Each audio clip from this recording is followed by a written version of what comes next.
program are those of the program's participants and do not necessarily reflect those of station staff, management, and advertisers.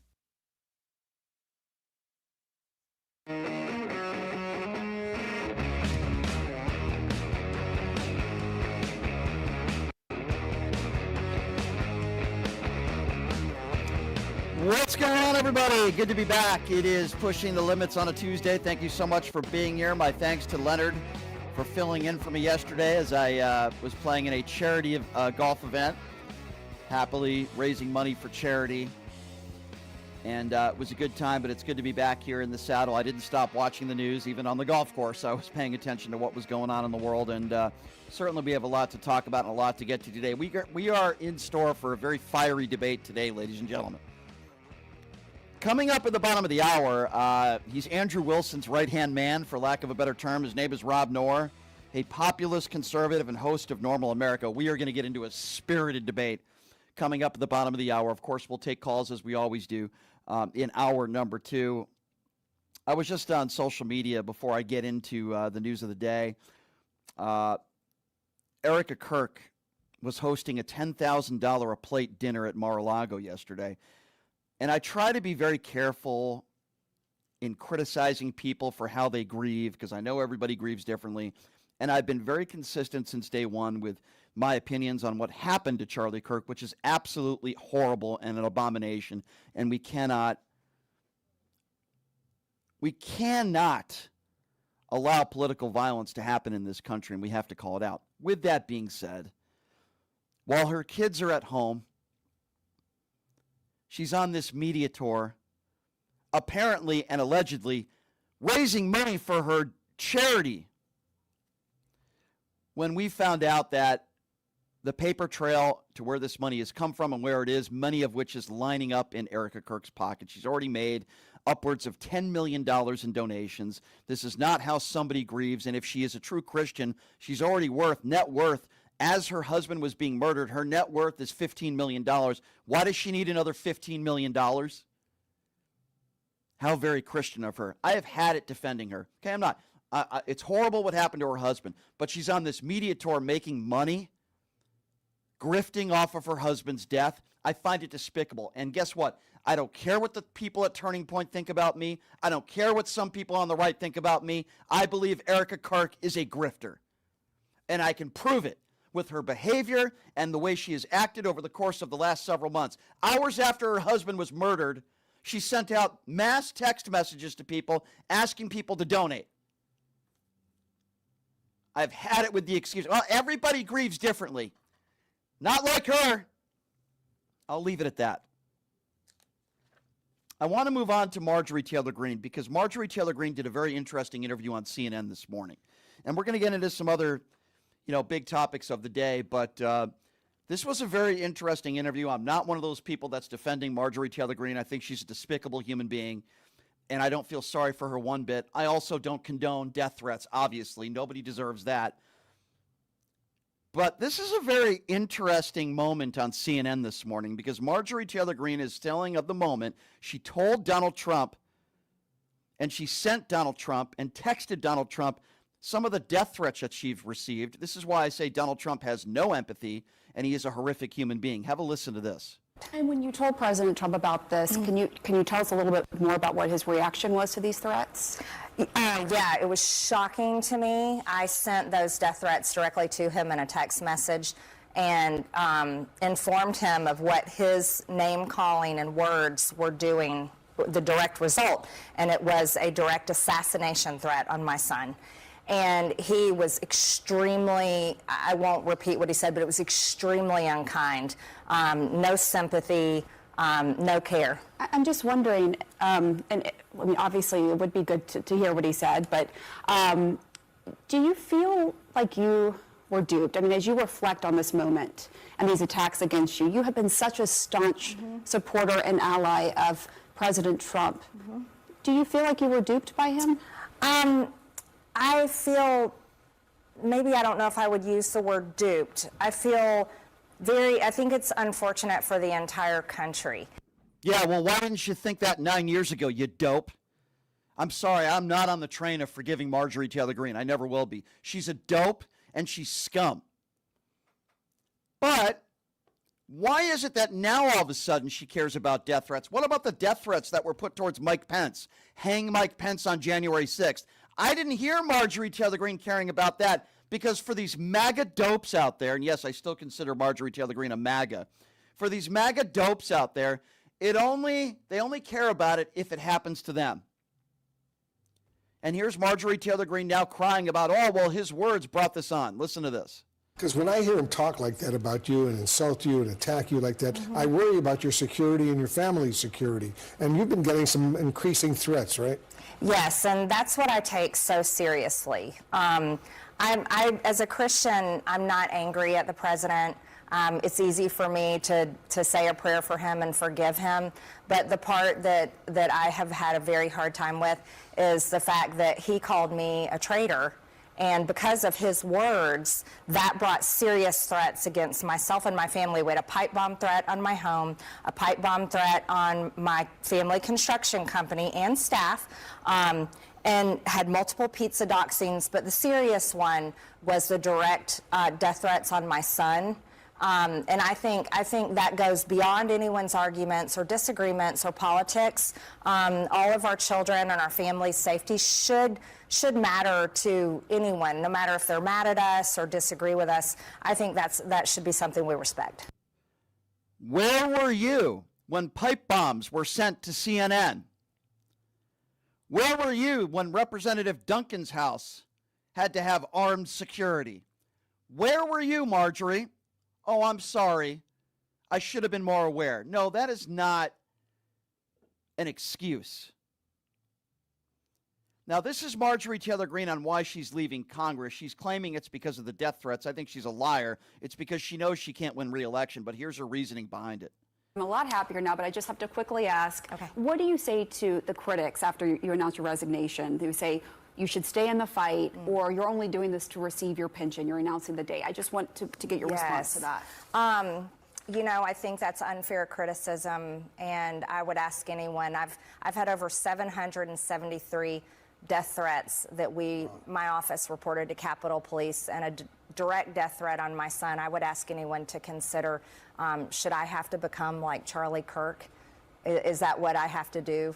And I have a big impact on you. Yeah, and I think that's too much to ask. And then as far as the pension's concerned, we're required. Did you know we are not allowed to exclude ours from it?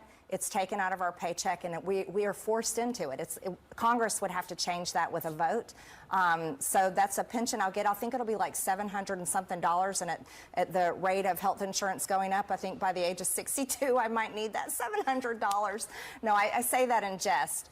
But the criticism, like I get criticized for coming on CNN, and you just had a Republican before me on CNN, and it's unfair criticism because Fox News doesn't ever invite me on. They invited me one time recently after I resigned. We've responded back to the producer, and they still haven't said when I can come on. So I thank you. I enjoy coming on, and I appreciate the questions. And we hope everything turns out great. How old is your son?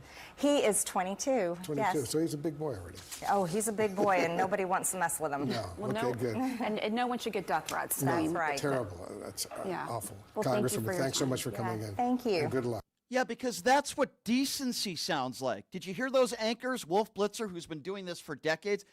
That's what decency sounds like. Do you think Jesse Waters would say that about a Democrat that got death threats? The reason why they don't want Marjorie Taylor Greene on Fox News is because Marjorie Taylor Greene will make Donald Trump look bad. And then Donald Trump won't do any more interviews on Fox News because they're a bunch of spineless cowards. That's what decency sounds like. And I'm not always going to defend CNN. I think their late night programming is horrible, okay? But that's decency. And now all of a sudden Marjorie Taylor Greene is realizing that. No, I don't buy it. She's stupid, but she's not that stupid. The only reason why they don't want Marjorie Taylor Greene on, or quite frankly, any Republican, to bash Donald Trump, because they don't want to get Orange Man angry, because Orange Man won't give them access. That's what this comes down to. Because Fox News is not a news organization with their Dominion voting machines and their nonsense. Let me repeat this once again. I don't feel bad for Marjorie Taylor Greene. I don't condone any death threats. That is awful and it's wrong, and her kid didn't do anything wrong. That's terrible. But now all of a sudden, Marjorie Taylor Greene wants to cry to the American people about all the death threats she's getting. And, ooh, Donald Trump bad. You've had 9 years, you dumb bimbo, you. Speaking of dumb bimbos, you see how I made that, correlation to Caroline Leavitt because I'm such a radio professional. Caroline Leavitt is now trying to make excuses for Donald Trump caving to China, and it's not really make America great again, it's make China great again. Caroline Leavitt wants to try to convey that President Xi succumbed to Donald Trump. This is real nonsense. Listen to this. Another huge win for our farmers following his successful meeting with President Xi in South Korea, where Trump convinced President Xi to continue purchasing or begin purchasing again American soybeans, which is something China wasn't doing under the last administration because they had no respect for our President Biden or for the country at the time. But now they know President Trump is not messing around. He's going to stand up for American farmers and American families. And so those purchases have begun from China, and American soybeans are being exported from the United States as we speak because of President Trump. He promised the farmers he would be there for them. He is delivering on that promise. Because of Donald Trump. Well, I would ask the lying dumb bimbo this question. Why did China stop buying in 2025? Can somebody please answer that to me? Oh, wait, wasn't there something called tariffs? The only reason why China stopped buying to begin with was because of Donald Trump and his tariffs and what he was attempting to do. And it actually ended up helping China in the long run. So Caroline Leavitt is a liar. I know that will probably not shock many of you. She's making excuses for the president, and China is playing Donald Trump like a fiddle once again. Look at their surplus and look at their economy right now and look at everything that is booming. I think it was like $1 trillion last I checked. Good job, Donald Trump. It's not make America first, it's make China first. We all know that, and President Xi is playing you like a fiddle, like every other dictator in the world. Look at Vladimir Putin. Look at Kim Jong-un. Look at Benjamin Netanyahu. They're all playing Donald Trump like a fiddle, and now the White House is trying to spin it as if Donald Trump was the tough guy, and he's the one who convinced President Xi. No, they would have continued to buy in 2025 if not for these tariffs that killed our own economy. You dumb bimbo and any of these morons out there that believe anything that Caroline Leavitt says, you are complicit at a minimum. So this might not shock many of you of what took place over the weekend. Donald Trump was asked about the second boat strike. Now, if you recall, it was Donald Trump that said he would have no problem in releasing the video. Whatever video they have is what we quoted Donald Trump because we played the video when he was asked about this last week. Now Donald Trump is going after another black reporter, another female black reporter, who is asking a very, very fair question in regards to will you be releasing the second boat strike? Now, does he not remember saying that? Have a listen to this exchange. Admitted to releasing the full video? Didn't I just tell you that? You said that it was You're up the to most Secretary Hicks. obnoxious reporter in the whole place. Let me just tell you, you are an obnoxious, a terrible reporter, and it's always the same thing with you. I told you, whatever Pete Hegseth wants to do is okay with me. That is not what Donald Trump said last week. I'm shocked he's going after another black female reporter. It's something that Donald Trump does on a regular basis. Okay? Donald Trump was asked by Politico the very same question about the second strike. Listen to this. Have you watched the He video? was stopping.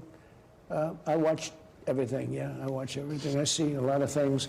And do you believe that It's that not second pretty, strike but- was but- necessary? Well, it looked like they were trying to turn back over the boat, but I don't get involved in that. That's up to them. It looked like they were trying to turn back over the boat. That's not what we have learned through the Washington Post and many other articles and many other people that have access to some very good information. They were not trying to turn over the boat. They were trying to cling onto the boat for their lives. Donald Trump said last week, yeah, if we have the video, I have no problem with us releasing it. And now all of a sudden that turns to attacking a reporter. a black female reporter, by the way, and saying she's a terrible reporter for asking the question. All they're saying and all they're asking is, do you believe what you said last week? And, apparently being MAGA, in my eyes, means believing completely opposite things at the same time, because that's exactly what appears to be going on here. Now, it could be one of two things. It could be that he really genuinely doesn't remember saying he'd released the video of this second boat strike. And maybe he's getting angry because he thinks he's being called a liar. I guess you could call that cognitive decline. I don't know. Or the latter of it is that he goofed when he said that, and he saw the second strike, and he knows it looks really bad, and he knows it's murder, and he knows it's a war crime. So now he goofed, and they're not going to release this. Listen, there's a reason why they haven't released it, because it's a war crime. The reason why they haven't released it is because it's murder. The reason why they haven't released it is the same reason why they haven't released all of Donald Trump's tax returns. It's the same reason why they haven't released all of his medical records when it comes to his MRI. It's the same reason why they won't release the Epstein files, because it all comes back to Donald Trump and criminality and lying. That's why. This is a war crime. Pete Hegseth is a murderer. We know that Pete Hegseth was the guy who called down this order. He claims he left the room before the second strike. Obviously, that's a lie. Donald Trump said last week, probably before he even saw the second boat strike, I would imagine. I mean, he's stupid, but he can't be that stupid. He said, I have no problem with releasing all the videos we have. It's been several months now. Why have they not released the second strike? Because it's murder. That's why. It's murder. But Donald Trump wants to attack a black female reporter. Again, it seems to be a hobby of his. He seems to enjoy attacking female reporters, in this case, a black female reporter, who did absolutely nothing wrong but do her job and ask the pressing questions. In a perfect world for Donald Trump and his administration, it would look like a Pentagon press conference when you have a bunch of morons who chase around Antifa with did I say pecker spray? I don't know. Maybe it's pecker spray. I don't know.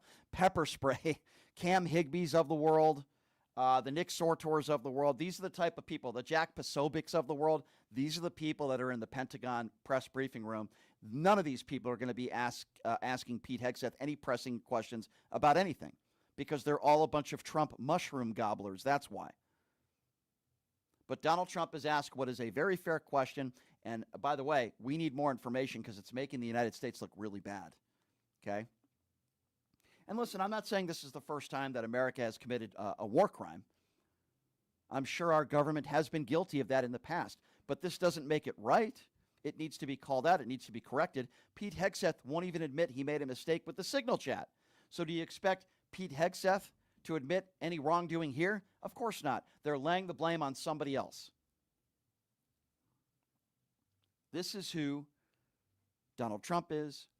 They lay the blame on other people. If you can't put the blame on Pete Hegseth, who's your Secretary of Defense, let's put the blame on somebody else. Again, give me one logical reason other than them with another cover-up here, why they haven't released video of the second strike. If there was no wrongdoing, let's just say, hypothetically speaking, these two individuals were on walkie-talkies and they were calling for help. Even then, that goes into a gray area of did you have the right to murder them? But even if that is the case, why won't you release the video? Can somebody please give me on the right any logical explanation why they won't release the second video? You can't. Just like you can't give anybody any logical explanation why Maxwell has been sent to a Club Med facility with a dog. The only logical reason is it's a cover-up. This is a cover-up, just like Signal Chat was a cover-up. Oh, nothing to see here. And then after a bipartisan investigation found that Pete Hegseth did put our brave men and women in uniform in harm's way. Oh, nothing to see here with these boat strikes. They're all drug dealers. Really? Really? So, as the question was asked, if they were in some lake in the United States of America, and we suspected, local law enforcement expected that these were drug dealers, do we have the right to kill them too without due process? I don't defend drug dealers. I think it's horrible. I want them, give them their chance in a court of law. If they're found guilty, throw them in jail, lose the key. I'm not defending drug dealers, but you see, we have something in this country called due process. These people were not given due process, just like the people in this country that are being deported to prisons all over the world Some people being arrested, by the way, with no due process at all. And then there's Donald Trump, who continues to complain about Obamacare. Here's proof, as Donald Trump was asked yesterday at a roundtable media press conference about Obamacare.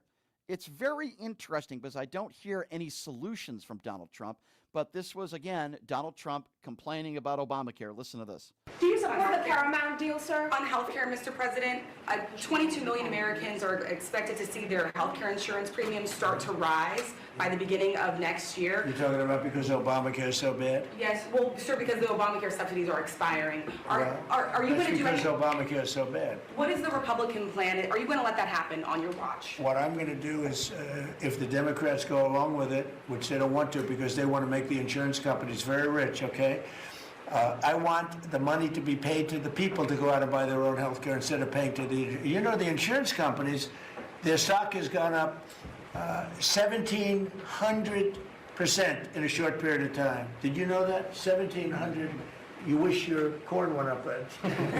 But the insurance companies' stock has gone up by 1,700%, 1,800%. They're taking in trillions of dollars. I don't want to pay the insurance companies anything. And I know a lot of them, but they're owned by the Democrats. And the Democrats have, Obamacare is a setup to make insurance companies rich.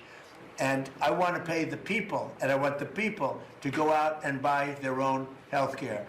And that's what we want to do, and that's what the Republicans want to do, because Obamacare is a disaster. And I said it 5 years ago, 4 years ago, 3 years ago. It was always a disaster. It's bad health care that's too expensive for people. And now your premiums, and you said it better than I said it. You said the Obamacare premiums are going to go up. They're going way up. And what I want to do is have the money. And you know who's getting that money? A lot of it is the insurance companies. I want the people to get the money and go out and buy their own health care. And everybody wants that. Yeah, everybody wants that. That is just proof, once again, that Donald Trump has no real plan to stop any Obamacare spike. Health-saving plans, as we know, are helpful until the money runs out. Then you're in trouble. Yes, I agree with Donald Trump. He's been complaining about it for 3 years, 5 years, 6 years, 9 years. What has he done about it? Nothing. He has no replacement plan. Remember when he said, we're going to have it in 2 weeks. We're going to have it in a month. Remember his first go-around when he said that? Where's the replacement plan? Mike Johnson doesn't have a replacement plan. Donald Trump doesn't have a replacement plan. Nobody in the Republican Party has a replacement plan. But what do we keep hearing? We're working on it. You've had 9 years. You have no solutions. I don't mind if people complain about policy. I might disagree with you, but I don't mind. So long as you have some sort of plan, some solution. The Republican Party has no solutions to almost anything, including health care. Their solution is taking 20 million people off of Medicaid.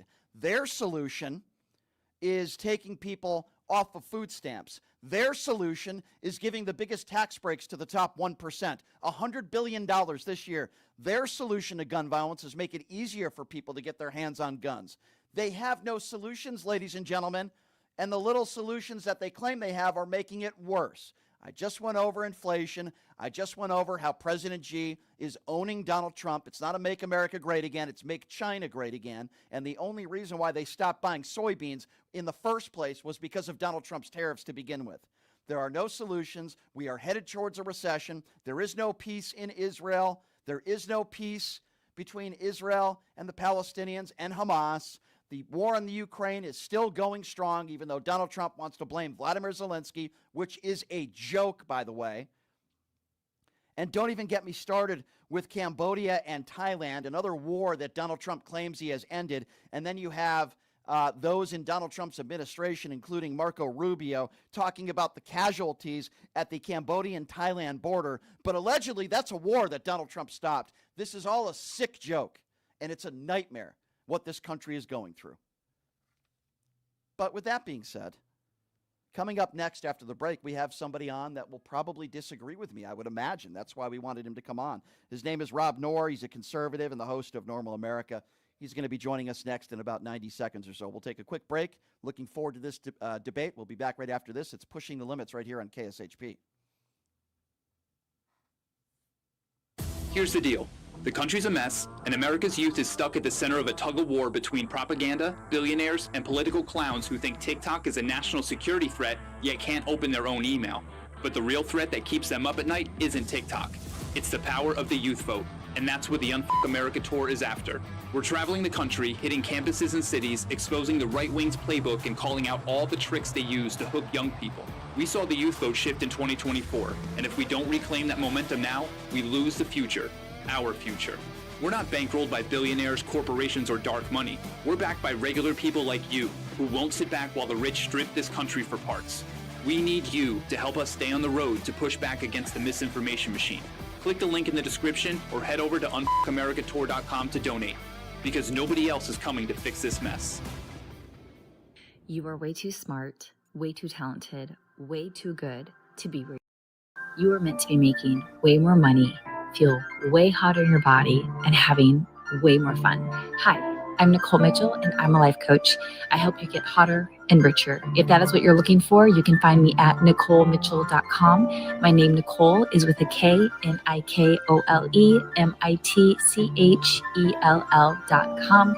You can reach out to me on my website or on Instagram, and I will be happy to be in touch and figure out what you're looking for and how I can support you in getting there.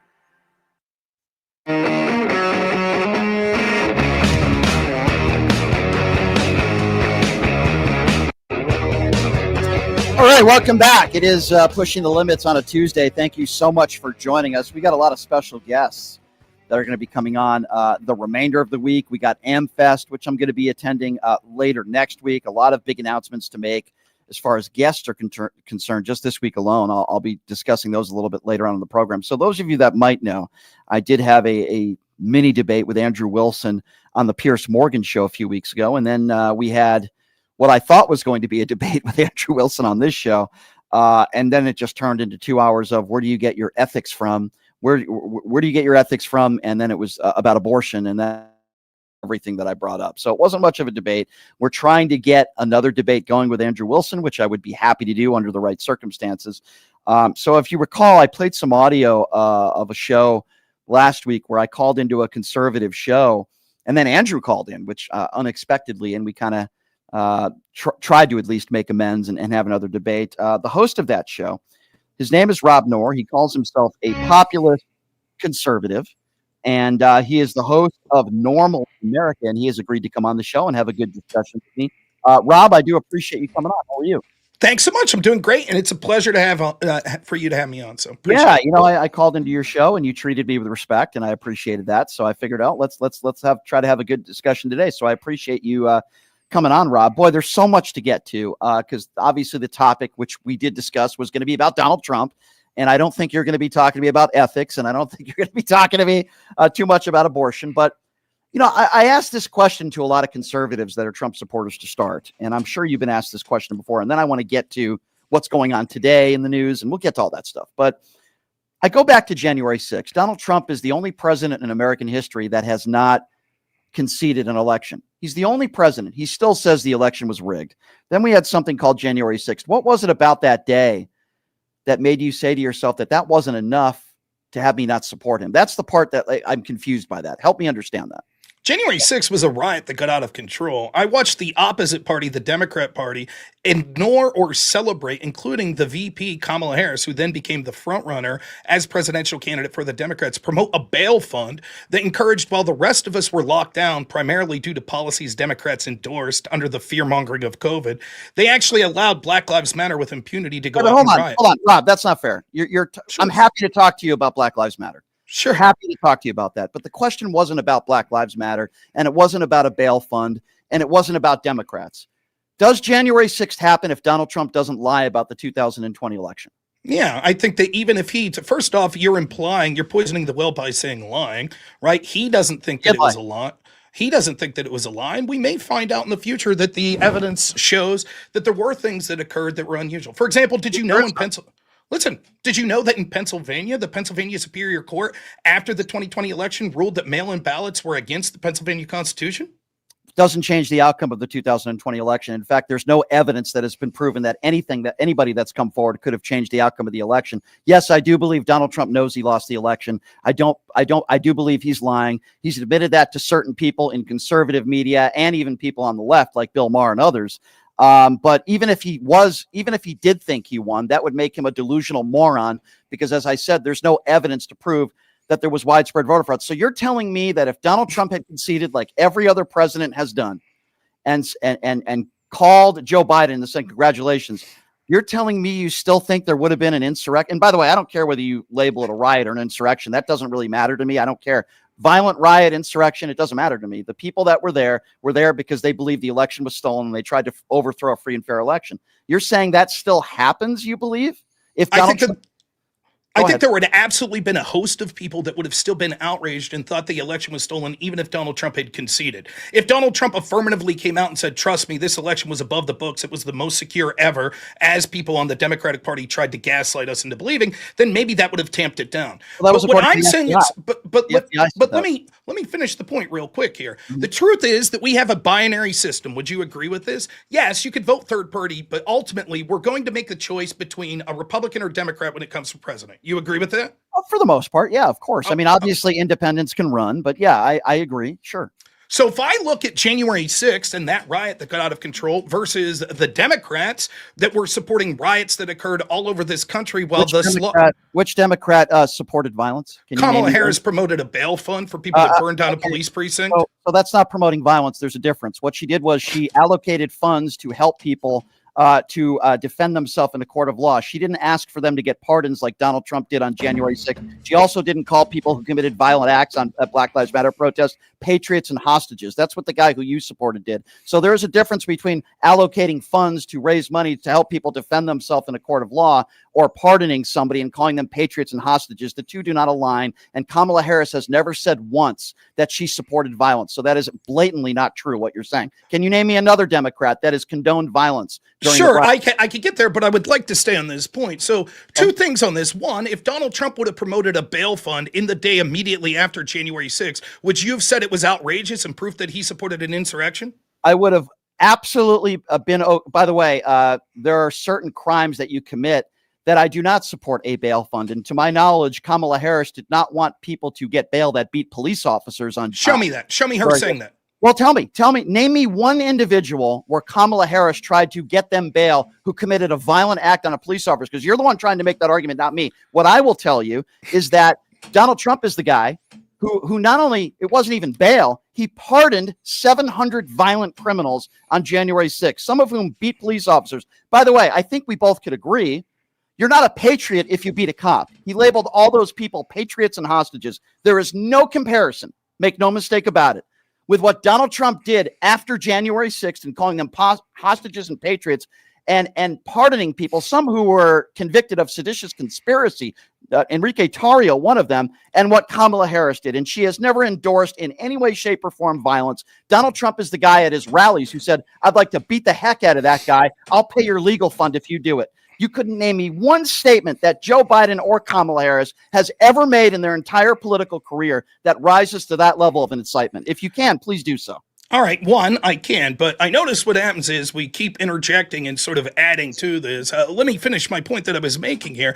The point is that we would clearly say that if Donald Trump had promoted this bail fund on January 7th, the day after January 6th, you would have said it was outrageous. You wouldn't have said, oh, no, he was just intending for the nonviolent people that maybe got caught up in the arrest swept there. He was just intending for them to use the bail fund. Similarly, with Kamala Harris, she didn't have to specifically say, oh, this is just for nonviolent people. We saw them burn down a police precinct, and her immediate reaction afterwards was to promote a bail fund for the people that were arrested. How is this not support for people that are using violence? That's not true. That was not her immediate reaction. I don't know where you're getting that from. In fact, her immediate reaction was to say violence is not the answer. We want people to peacefully protest. That was not Trump on January 6th. That was not her immediate. I know, but you just said that was her immediate reaction, and that is false. That's just not true. Show me. Did that tweet precede her promoting the bail fund?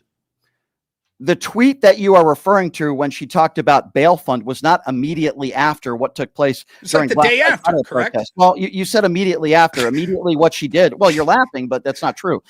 Immediately after, she was calling out an end to violence, and violence should not be. And you're trying to make a comparison between events that took place during Black Lives Matter protest. I've been very clear on this.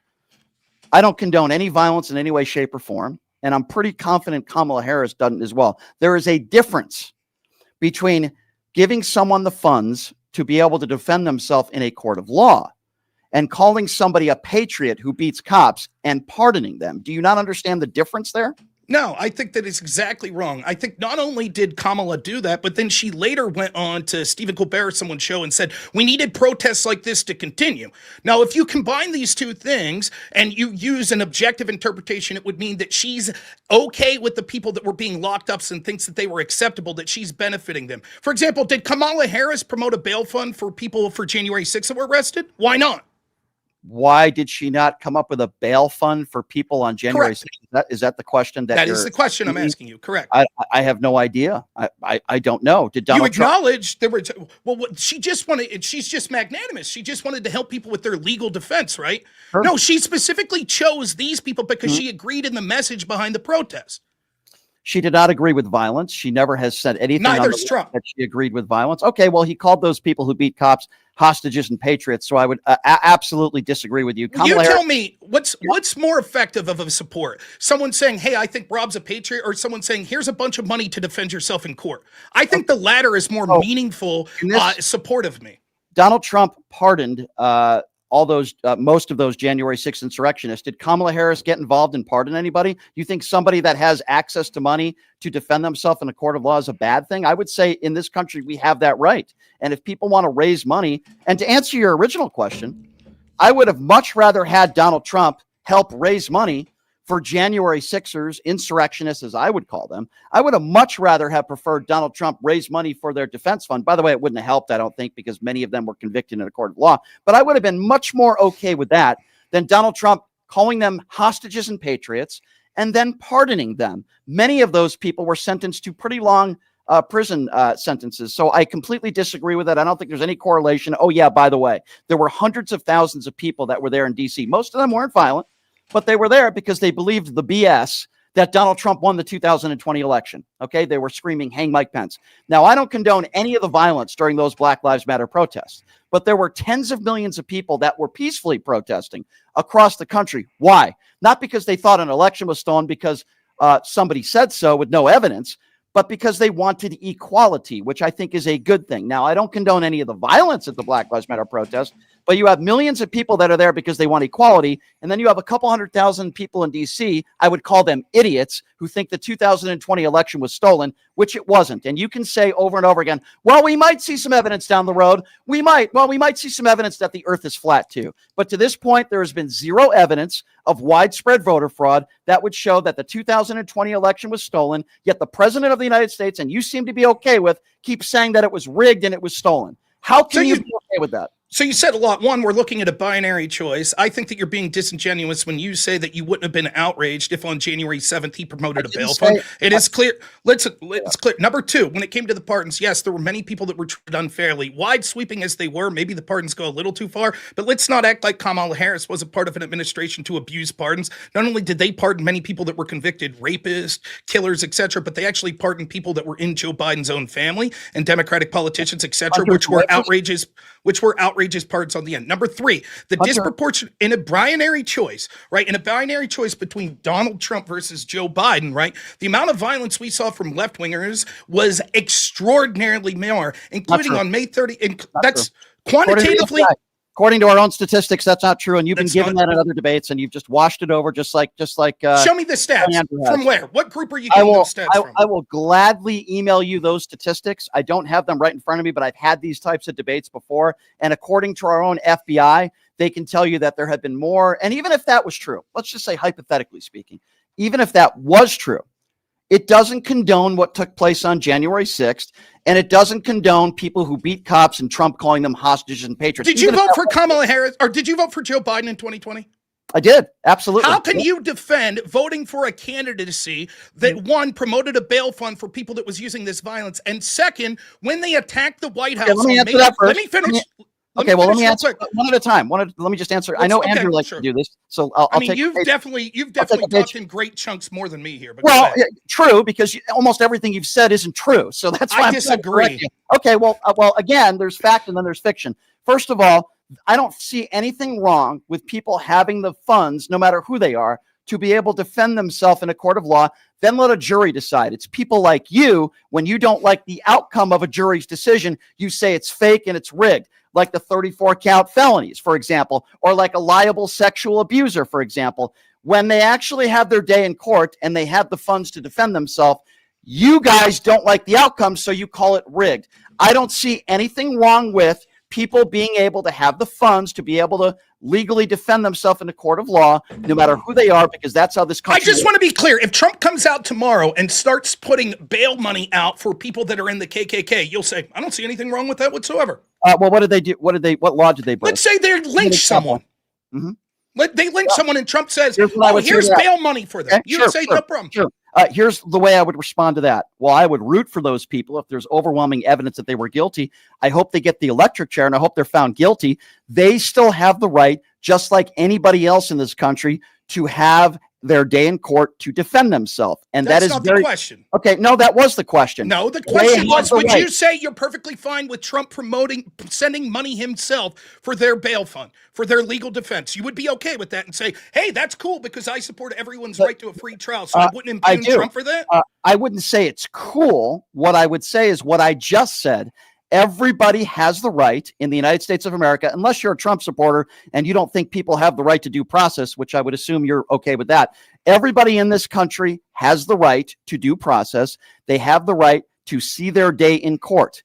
Whether I say, well, I probably wouldn't do that, or maybe it's a bad look, I'm saying they have the right. The president should not have the right, I don't like pardons in general, by the way. It doesn't matter whether you're a Democrat or a Republican, to lie about an election, to incite, and to call people, as you're the president of the United States, patriots, some of whom, Rob, beat police officers on January 6th. If Joe Biden or Kamala Harris... She did. She went on. She saw the violence that was occurring in a nightly day that was against lockdown orders and went on to a late night comedy show and said these protests need to continue throughout and beyond the election. That's what she said. She was not promoting violence. In fact, the thing that you're missing is she called out violence multiple times when she was on the campaign trail, when she was vice president, multiple times she called, and when she was a senator, called out the violence and said violence is never the answer. I'd love to find out how many times after January 6th, Donald Trump called out the violence. He did not. It took him 5 hours to tell those people to go home. He called them patriots, and then he called them patriots and hostages, even those who were in jail who committed suicide.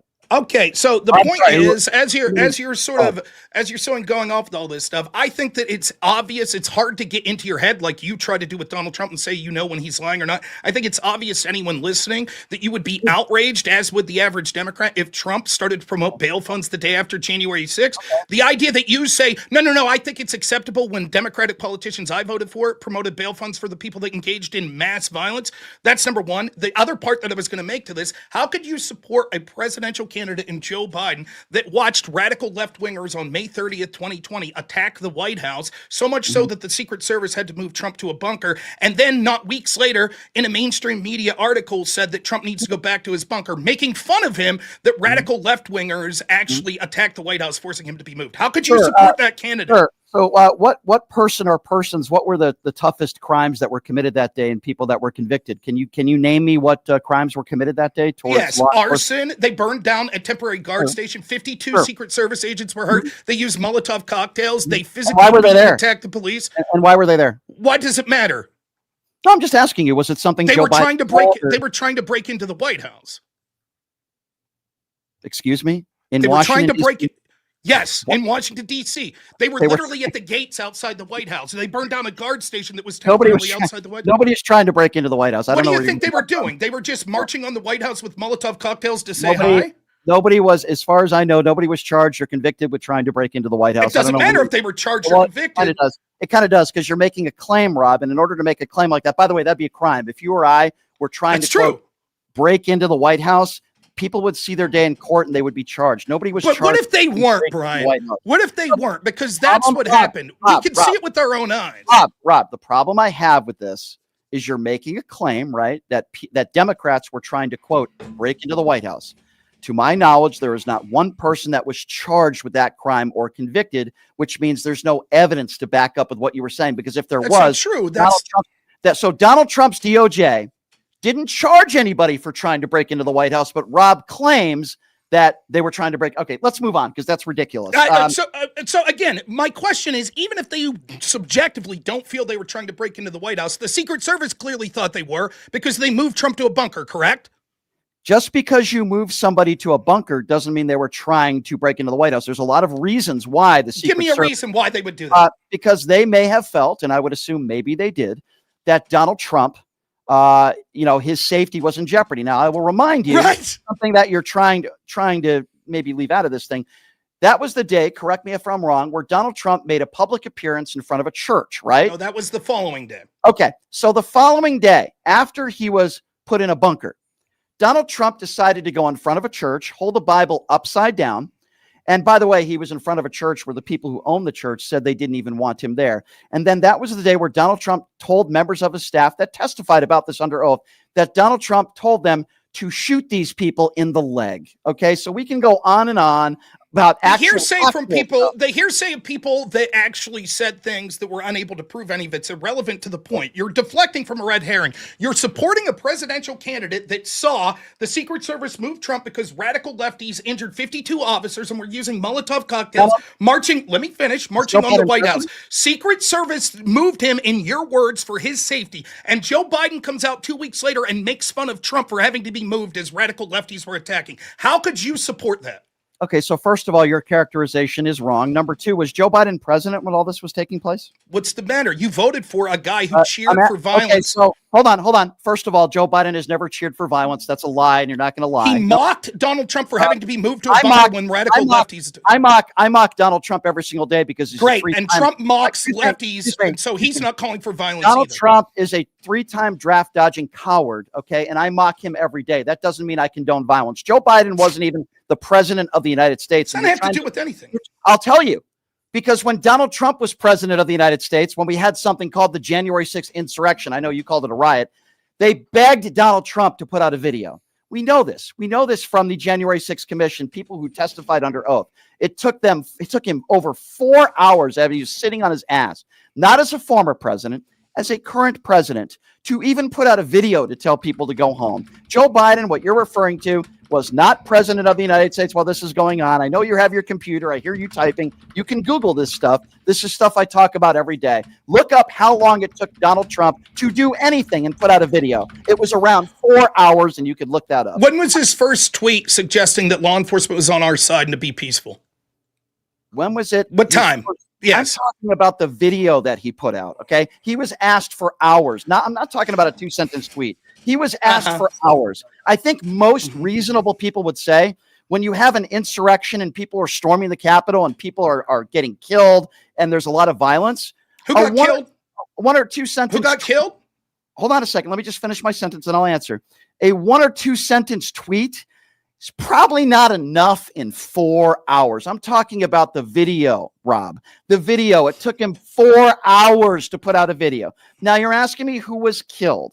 My understanding is that there were a few people that died that day. Ashley Babbitt was one of them, who I've said time and time again deserved what happened to her. It's very sad, but she deserved it. I also talked about a woman who was trampled, who also had a heart attack on the steps that day. Very sad, very tragic. Brian Sitnick died the next day, and the person who actually did the autopsy said in an interview a few weeks later that he believed that the events that took place that day helped lead to the state that he was in the following day. There are several officers that have sadly committed suicide. Their family members have said they were never. You think it's funny? Yes, I think it's funny that you lump this in as people died. How many officers committed suicide after the Black Lives Matter rallies and the riots? How many officers committed suicide after the Black Lives Matter riots? I know you want to pivot to Black Lives Matter. No, it's a binary choice as of you admit it.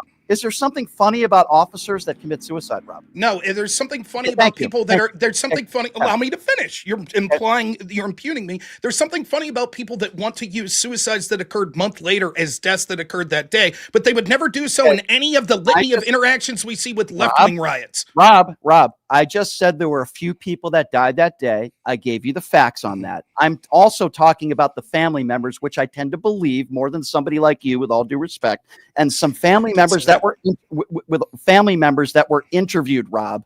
And those family members said they changed after that day. And then all of a sudden, it's very sad. And by the way, going back to what you said, because you always want to pivot back to Black Lives Matter, which I find pathetic, but I'll still answer your question. Any officer that has committed suicide because of a tragic event or violence, it's horrible, whether it's Black Lives Matter or whether it's January 6th. But every single time I bring up something January 6th, and the reason why I'm bringing it up is because we're talking about Donald Trump, not Kamala Harris. I'm happy to talk about Kamala Harris. I'm happy to talk about Joe Biden, but we're talking about Donald Trump right now, okay? Took him 4 hours to put a video out. There was a lot of violence. I said some people died that day, and there were some people that died a day after and months after. It's all horrible, Rob. And every single time I bring something up about January 6th, you want to bring up Black Lives Matter. Just like with Andrew Wilson, every single time I bring up something that Donald Trump says or does that's despicable, he wants to bring up abortion. That's not a debate. Now let's move on to something else. Wait. I would like to respond. First off, Okay, Andrew Wilson seemed to really get in your head. It seems like it really affected you. You keep bringing him up to me, and I'm not quite sure why. Secondly, so what? Right? Secondly, like the idea of what you're doing is it's clear that I'm making the point that the reason I supported Trump even after January 6th is, one, I think it was blown out of proportion, and second, because we have a binary choice, and I thought he was the better candidate of the two. But if you're going to impugn me as saying I supported someone that somehow engaged in this violence in some way, my question is, seeing the disproportionate amount of violence we saw with Black Lives Matter that was tacitly supported by not just a bail fund from Kamala Harris, but also Joe Biden when they approached the White House and Trump had to be moved, mocking Trump for it, how could you justify doing that? You could have voted third party. You could have not voted, yet you chose to vote for a party that was supporting the groups that we saw that were rioting over and over again. I'll give you a bigger answer, okay? Maybe one that you'll understand, I hope. So Joe Biden versus Donald Trump. I decided to vote for somebody who hasn't cheated on every woman he's ever been with, who has never been found liable in a court of law of sexual abuse. I decided to vote for somebody who I think is a decent human being, who has never attacked, to my knowledge, Gold Star families. He has never attacked, to my knowledge, women on looks. He has never bragged about grabbing women by the genitals. I decided to vote for somebody that is not perfect. My vote was more anti-Donald Trump than pro-Joe Biden. With that said, yeah, I'm frustrated with Joe Biden. I think he should have stepped down much earlier. I've been very open about that. I think Joe Biden did some good things as president, but I will tell you that I think Joe Biden is a decent human being with a moral compass. And I believe Donald Trump has no moral compass. He is a despicable man, a liable sexual abuser, a felon, and I think he's a really bad guy who attacks everybody. Let me retort, right? So what you just said was, well, because in a binary system, even though Joe Biden's not perfect, I thought that even given the violence that we saw, it was appropriate to support him over Donald Trump. And the reason you start to give it blitz, we already went through, he actually mocked Trump for having to be moved for his safety. That would be, okay, right. So what did he say? What did he say? He said Trump needs to go back to his bunker, which he was moved to because radical lefties were attacking the White House. So why did Joe Biden? Hold on. I think I'll explain this to maybe your listeners that might understand this. I hope you do as well. Every single time Donald Trump mocked Joe Biden, he said, Joe Biden is in the bunker. They were mocking his health. They were mocking Joe Biden's in the bunker. Basement. Hold on. Okay. They also said the word bunker. Okay. We don't have to show me one post where they did. Okay. The reason why Joe Biden said that, he was mocking Donald Trump because Trump was always the guy who mocked Joe Biden. Okay. That's why he made that statement. And that statement has nothing to do with condoning violence. Joe Biden and Kamala Harris have never condoned violence. And it's absurd for you to make that claim. I mean, I don't know what to say. Just real quick on this point specifically, it's an absurd, and you can see the hoops that you'll jump through to justify. Just say the truth. All you have to do is say the truth, right? Which is, okay, maybe this happened, but I didn't think it was a big deal. That's it. But instead you won't say it. You make these excuses. I don't recall it being a narrative that Trump was saying. You're comparing. Let me just understand. Let me finish real quick. I've been very generous along allowing you to talk? I don't recall them saying Joe Biden's in his bunker. They kept saying it was in his basement. The reason he made this bunker claim was because you saw Democrats and media professionals that were out there over and over calling Trump bunker boy, that was mocking him because he had to be moved to the bunker, which is why Joe Biden used that exact reference in that time frame while the Democrats were making this claim over and over. That's why they said it. You supported that guy, and the truth is you did it because you don't like Trump as a human, because he cheated on his wives. I want to talk real quick about Joe Biden. A little bit more than that, Joe Rob. Biden being a moral person. Characterizing it. Let's go through this real quick. Let's go through this. You say because he hasn't been found liable of sexual assault. His own VP candidate said she believed the women that said at the very least he acted inappropriate sexually, sniffing their hair, feeling them up, which would be tantamount to sexual harassment. Wait, who said that? Who said it was inappropriate? There was 4 or 5 women that came out during the 2020 4 or 5 election women that came out. Got you. Yes. Okay, got you. And then you had, what was the name of the woman that came out and said that Joe Biden sexually penetrated her? Hold on. So you're comparing somebody who is found liable for sexual abuse. By the way, the judge characterizes rape to Joe Biden sniffing hair and a couple of random women saying it was inappropriate. You're trying to compare those two? That is a joke, Rob. That makes you look bad. That's a joke. I'm trying to compare them in this sense. One, and it's not comparable. And it's not comparable. Let me finish. Right? One, with those women specifically, the accusation of E. John Carroll's worse. I don't believe E. John Carroll. Secondly, Tara Reid's accusation. Let me finish. Tara Reid's accusation against Joe Biden was worse. That he digitally penetrated her with his finger. Kamala Harris said she believed the women that accused Biden and then went to work for him. And last point, you could have chose not to support Joe Biden over that, but you didn't. You still voted for him. Why? Let's talk about that. So you're talking about an accusation. I just want to be very clear to clear things up, Rob. An accusation is very different than somebody who's actually found liable by a jury of his peers. That's number one.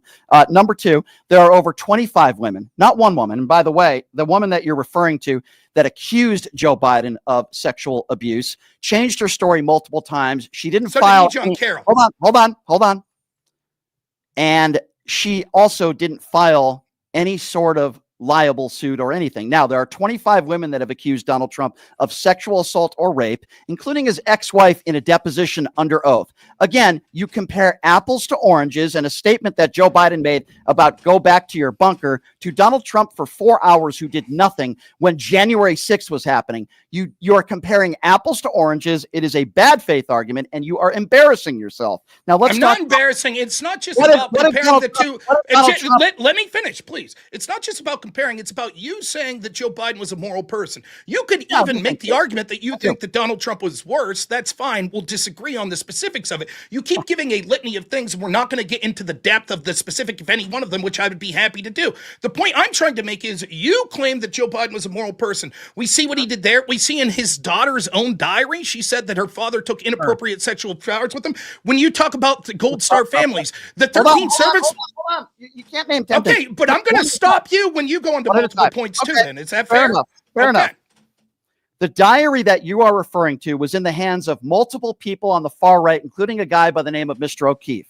The daughter never said that she wrote that in the diary. It was never confirmed in the diary. It was in the hands of multiple people on the far right. In fact, it was her daughter who was up there at the Democrat National Convention that introduced her father. Again, her father was never charged with a crime in his life. And again, you're talking about a page in the diary that has never been confirmed. It has never been proven in a court of law that that was actually in there. And even if it was in there, she didn't say that her father broke the law. She said it was borderline inappropriate. So again, you're trying to compare apples to oranges, and I can tell you just the statements alone that Donald Trump has made about his daughter. I would date her if she wasn't my daughter, talking about her body. We have sex in common. So spare me the BS. Go ahead and go on with what you were saying. I mean, again, the problem is that you go through these things and I think you're disingenuous. For example, let me finish, or perhaps you just don't know the facts of what you're talking about. I don't. On April 8th, 2024, in a letter to U.S. District Attorney Judge Laura Taylor Swain, Ashley Biden confirmed the diary was hers and expressed distress over its online availability. What you're trying to do is say, because she didn't specifically say, yes, that one sentence I wrote. Instead, she said, yes, the information that's been made out there was a diary that I wrote. You're doing respond the to that. exact same. Let me finish. You're doing the exact same thing that they did under the Hunter Biden laptop, which is to deny the reality of what happened by saying, but a right winger got their hands on it, and so now we must deny it, which itself was garbage, and we saw that the laptop was actually accurate. What's in the laptop, Rob? What's in the Hunter laptop? Biden laptop did all kinds of things. One, What's it in showed What's in that. Okay, you want to hear some of the accusations? No, I don't want to hear accusations because that means crap to me. What has been actually proven that is in the laptop? Hunter Biden said that he worked for the spy chief of China. Okay, what is in the laptop, Rob? I didn't ask you what Hunter Biden said. There was electronic evidence of things that Hunter Biden had said via communications. What source is that? Via email, of the laptop itself. What source was that? Where was that proven in a court of law? It doesn't matter if it was proven. It doesn't matter if something. Okay, so we're just going by allegations and what people on the right say. I mean, your dumbest thing I've ever heard in my life. So I just want to be Oh clear. my I just want to God. be clear. Let's assume that we go back to the Jim Crow South real quick, and there was law enforcement that don't arrest someone who was a racist and lynch a black man. You'd say, hey, there's nothing that happened here. It wasn't proven in a court of law. First of all, Hunter Biden never lynched anybody. It's a horrible analogy that you just put up. Who said What is in the Hunter Biden that the FBI provided that Hunter Biden broke the law in the laptop? What has been proven other than allegedly people like idiots like Tina Peters, who's in jail right now, who did this show before? Can you please tell me what has been? I can't even believe we're talking about the Hunter Biden laptop. I want to get through Donald Trump stuff, but why don't you just answer the question? I did answer the question. It said all sorts of things. Does it have to rise to a? It said that he was with the spy chief of China. It showed that he had business arrangements that proved that his tax receipts were a lie, that he wasn't paying taxes because it had emails that proved how much money he made. It showed that he wasn't registered as a foreign lobbyist and was working at the behalf of foreign groups. It was he admitted it. We know that it's proven. We have whistleblowers. Where has he proven? We have whistleblowers from the IRS and the FBI that have both said that they tried to prosecute these crimes, but they were stymied by the Biden administration that wouldn't prosecute the crimes. Gotcha. Okay. So let's just say we just don't listen to those whistleblowers, just the whistleblowers you like against Trump, right? Let's just say, for argument's sake, that there were crimes committed with taxes. We know that he already was found guilty of taxes. Let's just say, for argument's sake, I want to remind you, Rob, because some people do forget, Hunter Biden never worked in the Joe Biden administration, but a guy by the name of Jared Kushner did, right? And he received $2.1 billion from the Saudis. I'm wondering, what aboutism? He never worked in the Biden administration. What does that have to do with anything I've said? It has to do with everything, because we're talking about Donald Trump and actually people that are working in Washington, D.C. No, what we're talking about is a bunch of what we're talking about, as you've done this whole debate, is a bunch of non sequiturs. If you remember how we got here, I talked about the morality of Joe Biden, talking about Ashley Biden's diary. You said she never confirmed it. I showed that she did. You then tried to make the argument. No. That's not what I said, Rob. You're mischaracterizing me. I never said she never confirmed that the diary existed. You are referring to a specific page in the book where she said allegedly that Joe Biden. Did she ever deny writing that? She was never asked about it directly. So I just want to be clear. Your argument is she comes out in 2024 and says, yes, this is my diary, and I'm ashamed that my private thoughts were made out there publicly. The number one thing that people were talking about was this passage. But instead of saying, I didn't write that, you're like, I choose to believe she didn't write it until she affirmatively says I wrote that specific sentence. So let's just talk about that for a moment. I guess this is the hill that you want to die on. So let's talk about that. It's one non sequitur you're making. Hold on. Let's just say that she wrote that in the diary. Sure. Let's just say that she said she did. Let's say the truth. Got it. Rob, let's just say that she said it was borderline inappropriate, which is what she put on that page. Okay.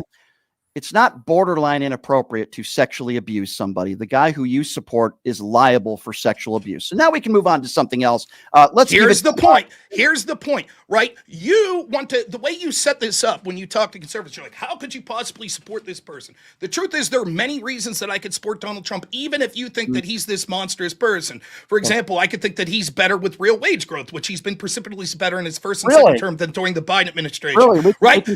We'll get there, I promise. The point is, you who is making these sort of moral impugning arguments to people have yourself chosen to vote for a guy that you know is not moral. He denied the existence of his granddaughter. He refused to talk to her. The 13 families that died or that suffered because their family members died during Biden's disastrous Afghan pullout said that he was callous and cold to them, and they were ashamed and enraged at him based on the treatment that they got when they got their chance. Let's talk about explain that. to me again how he's moral.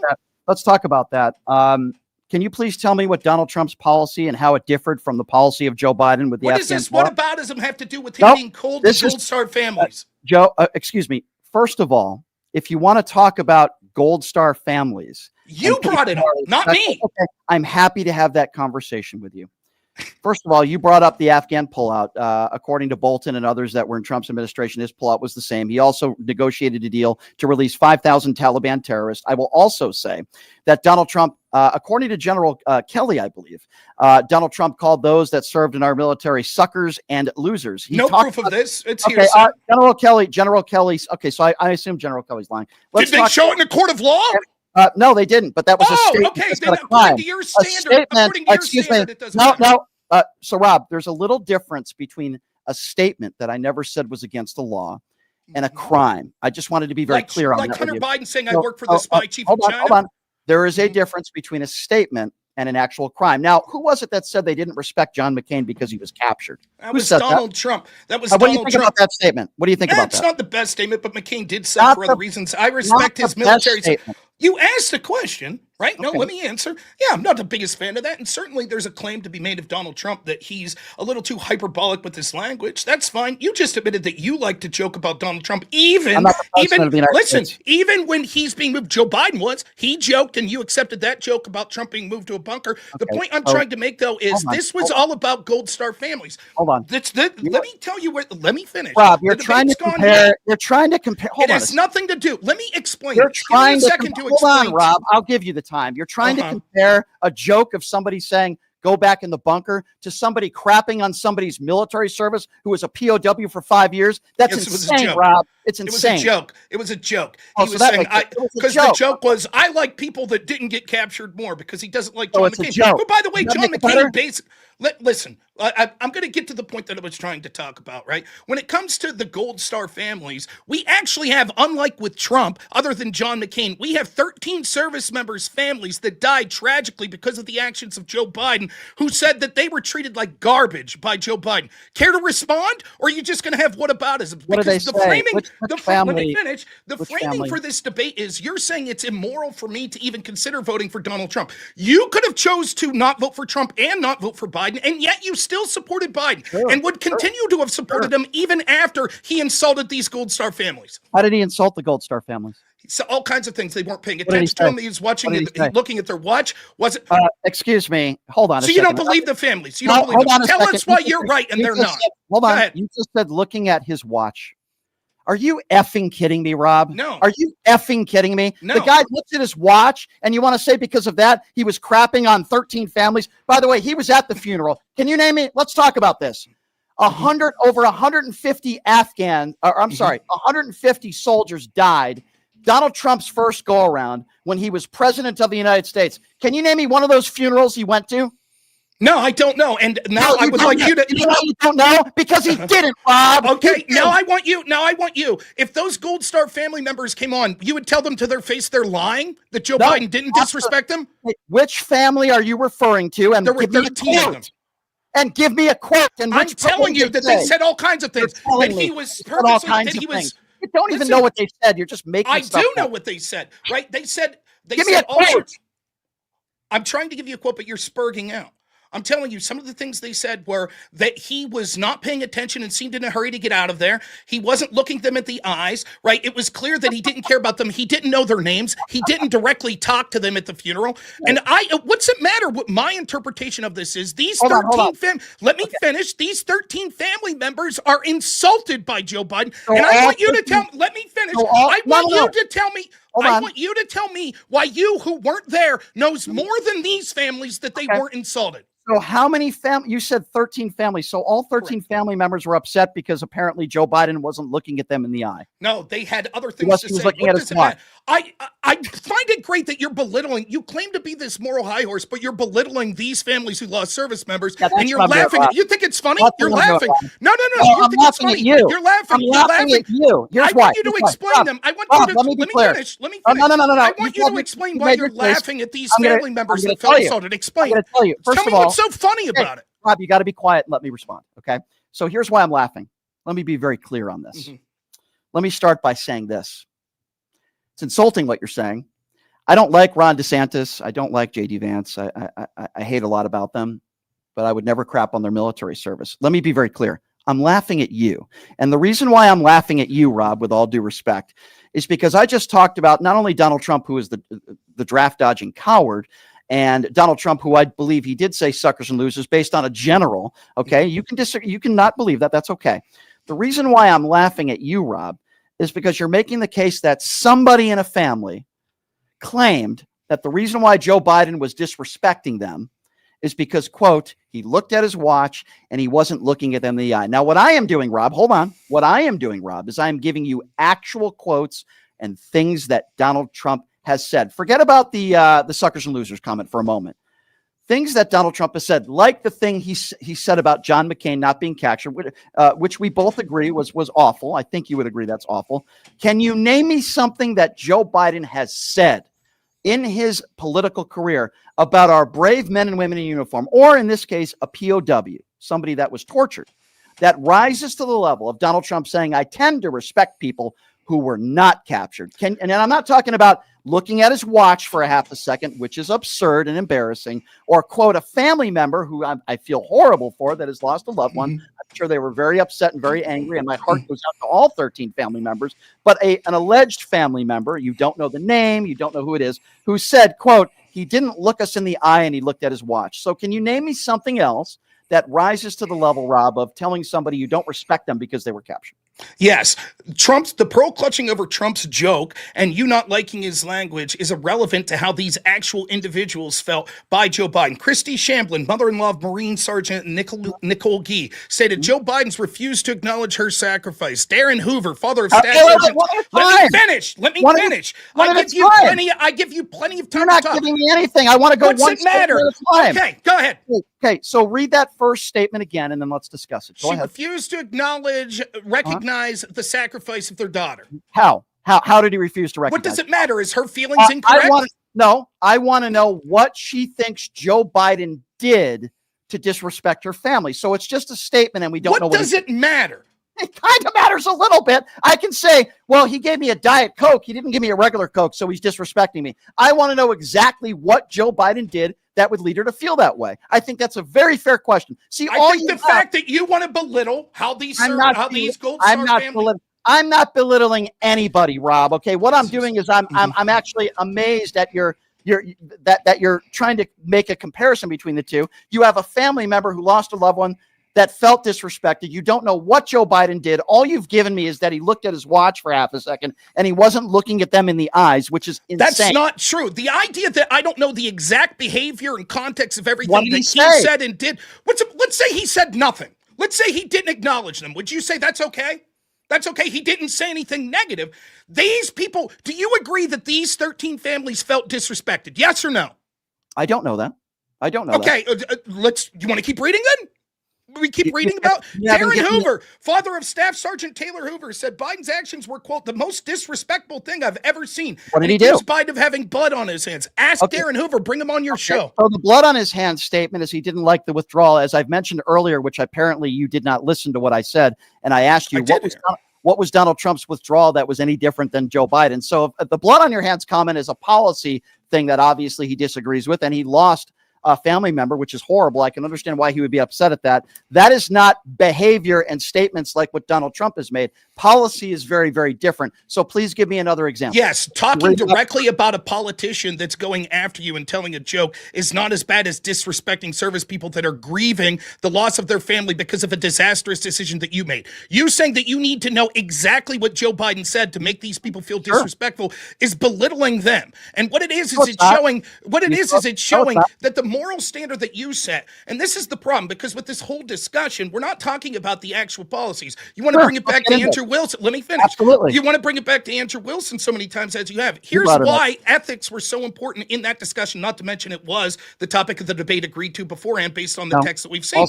But here's why the ethics were so important, because your argument is you're trying to make the point that no one ethical could even support Donald Trump. And yet, even if you think Trump's worse, you supported Joe Biden. You supported... Let me finish my point. Let me finish my point. Yet everything you say is not true. Did you not start off asking me, given January 6th, how I could consider ever voting for Donald Trump? Isn't that an implication that ethically I couldn't? What I asked you is your opinion. What I want is your opinions on January 6th. I believe if Donald Trump wasn't the president, that would have never happened. I never said that I believe if Democrats wouldn't have been fanning the racial flames of this country. Again, I know you want to go back to Black. I know Black Lives Matter. Why is it okay for you to support that and not answer for it? Why is that okay? Because Donald Trump, first of all, I did answer it. I've been. No, you didn't. You continued to support them.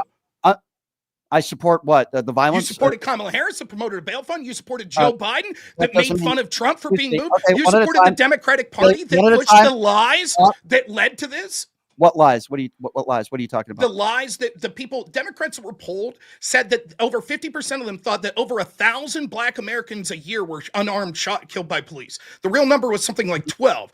The systemic. Let me finish. Go by polls? You want to go by polls, Rob? 70% of Republicans now think that Donald Trump won the 2020 election. So that means 70% of Republicans are idiots, and I would imagine you might be one of them. I don't know. Who won the 2020 election, Rob? Who won it? Who won it? Who won the 2020 election, Rob?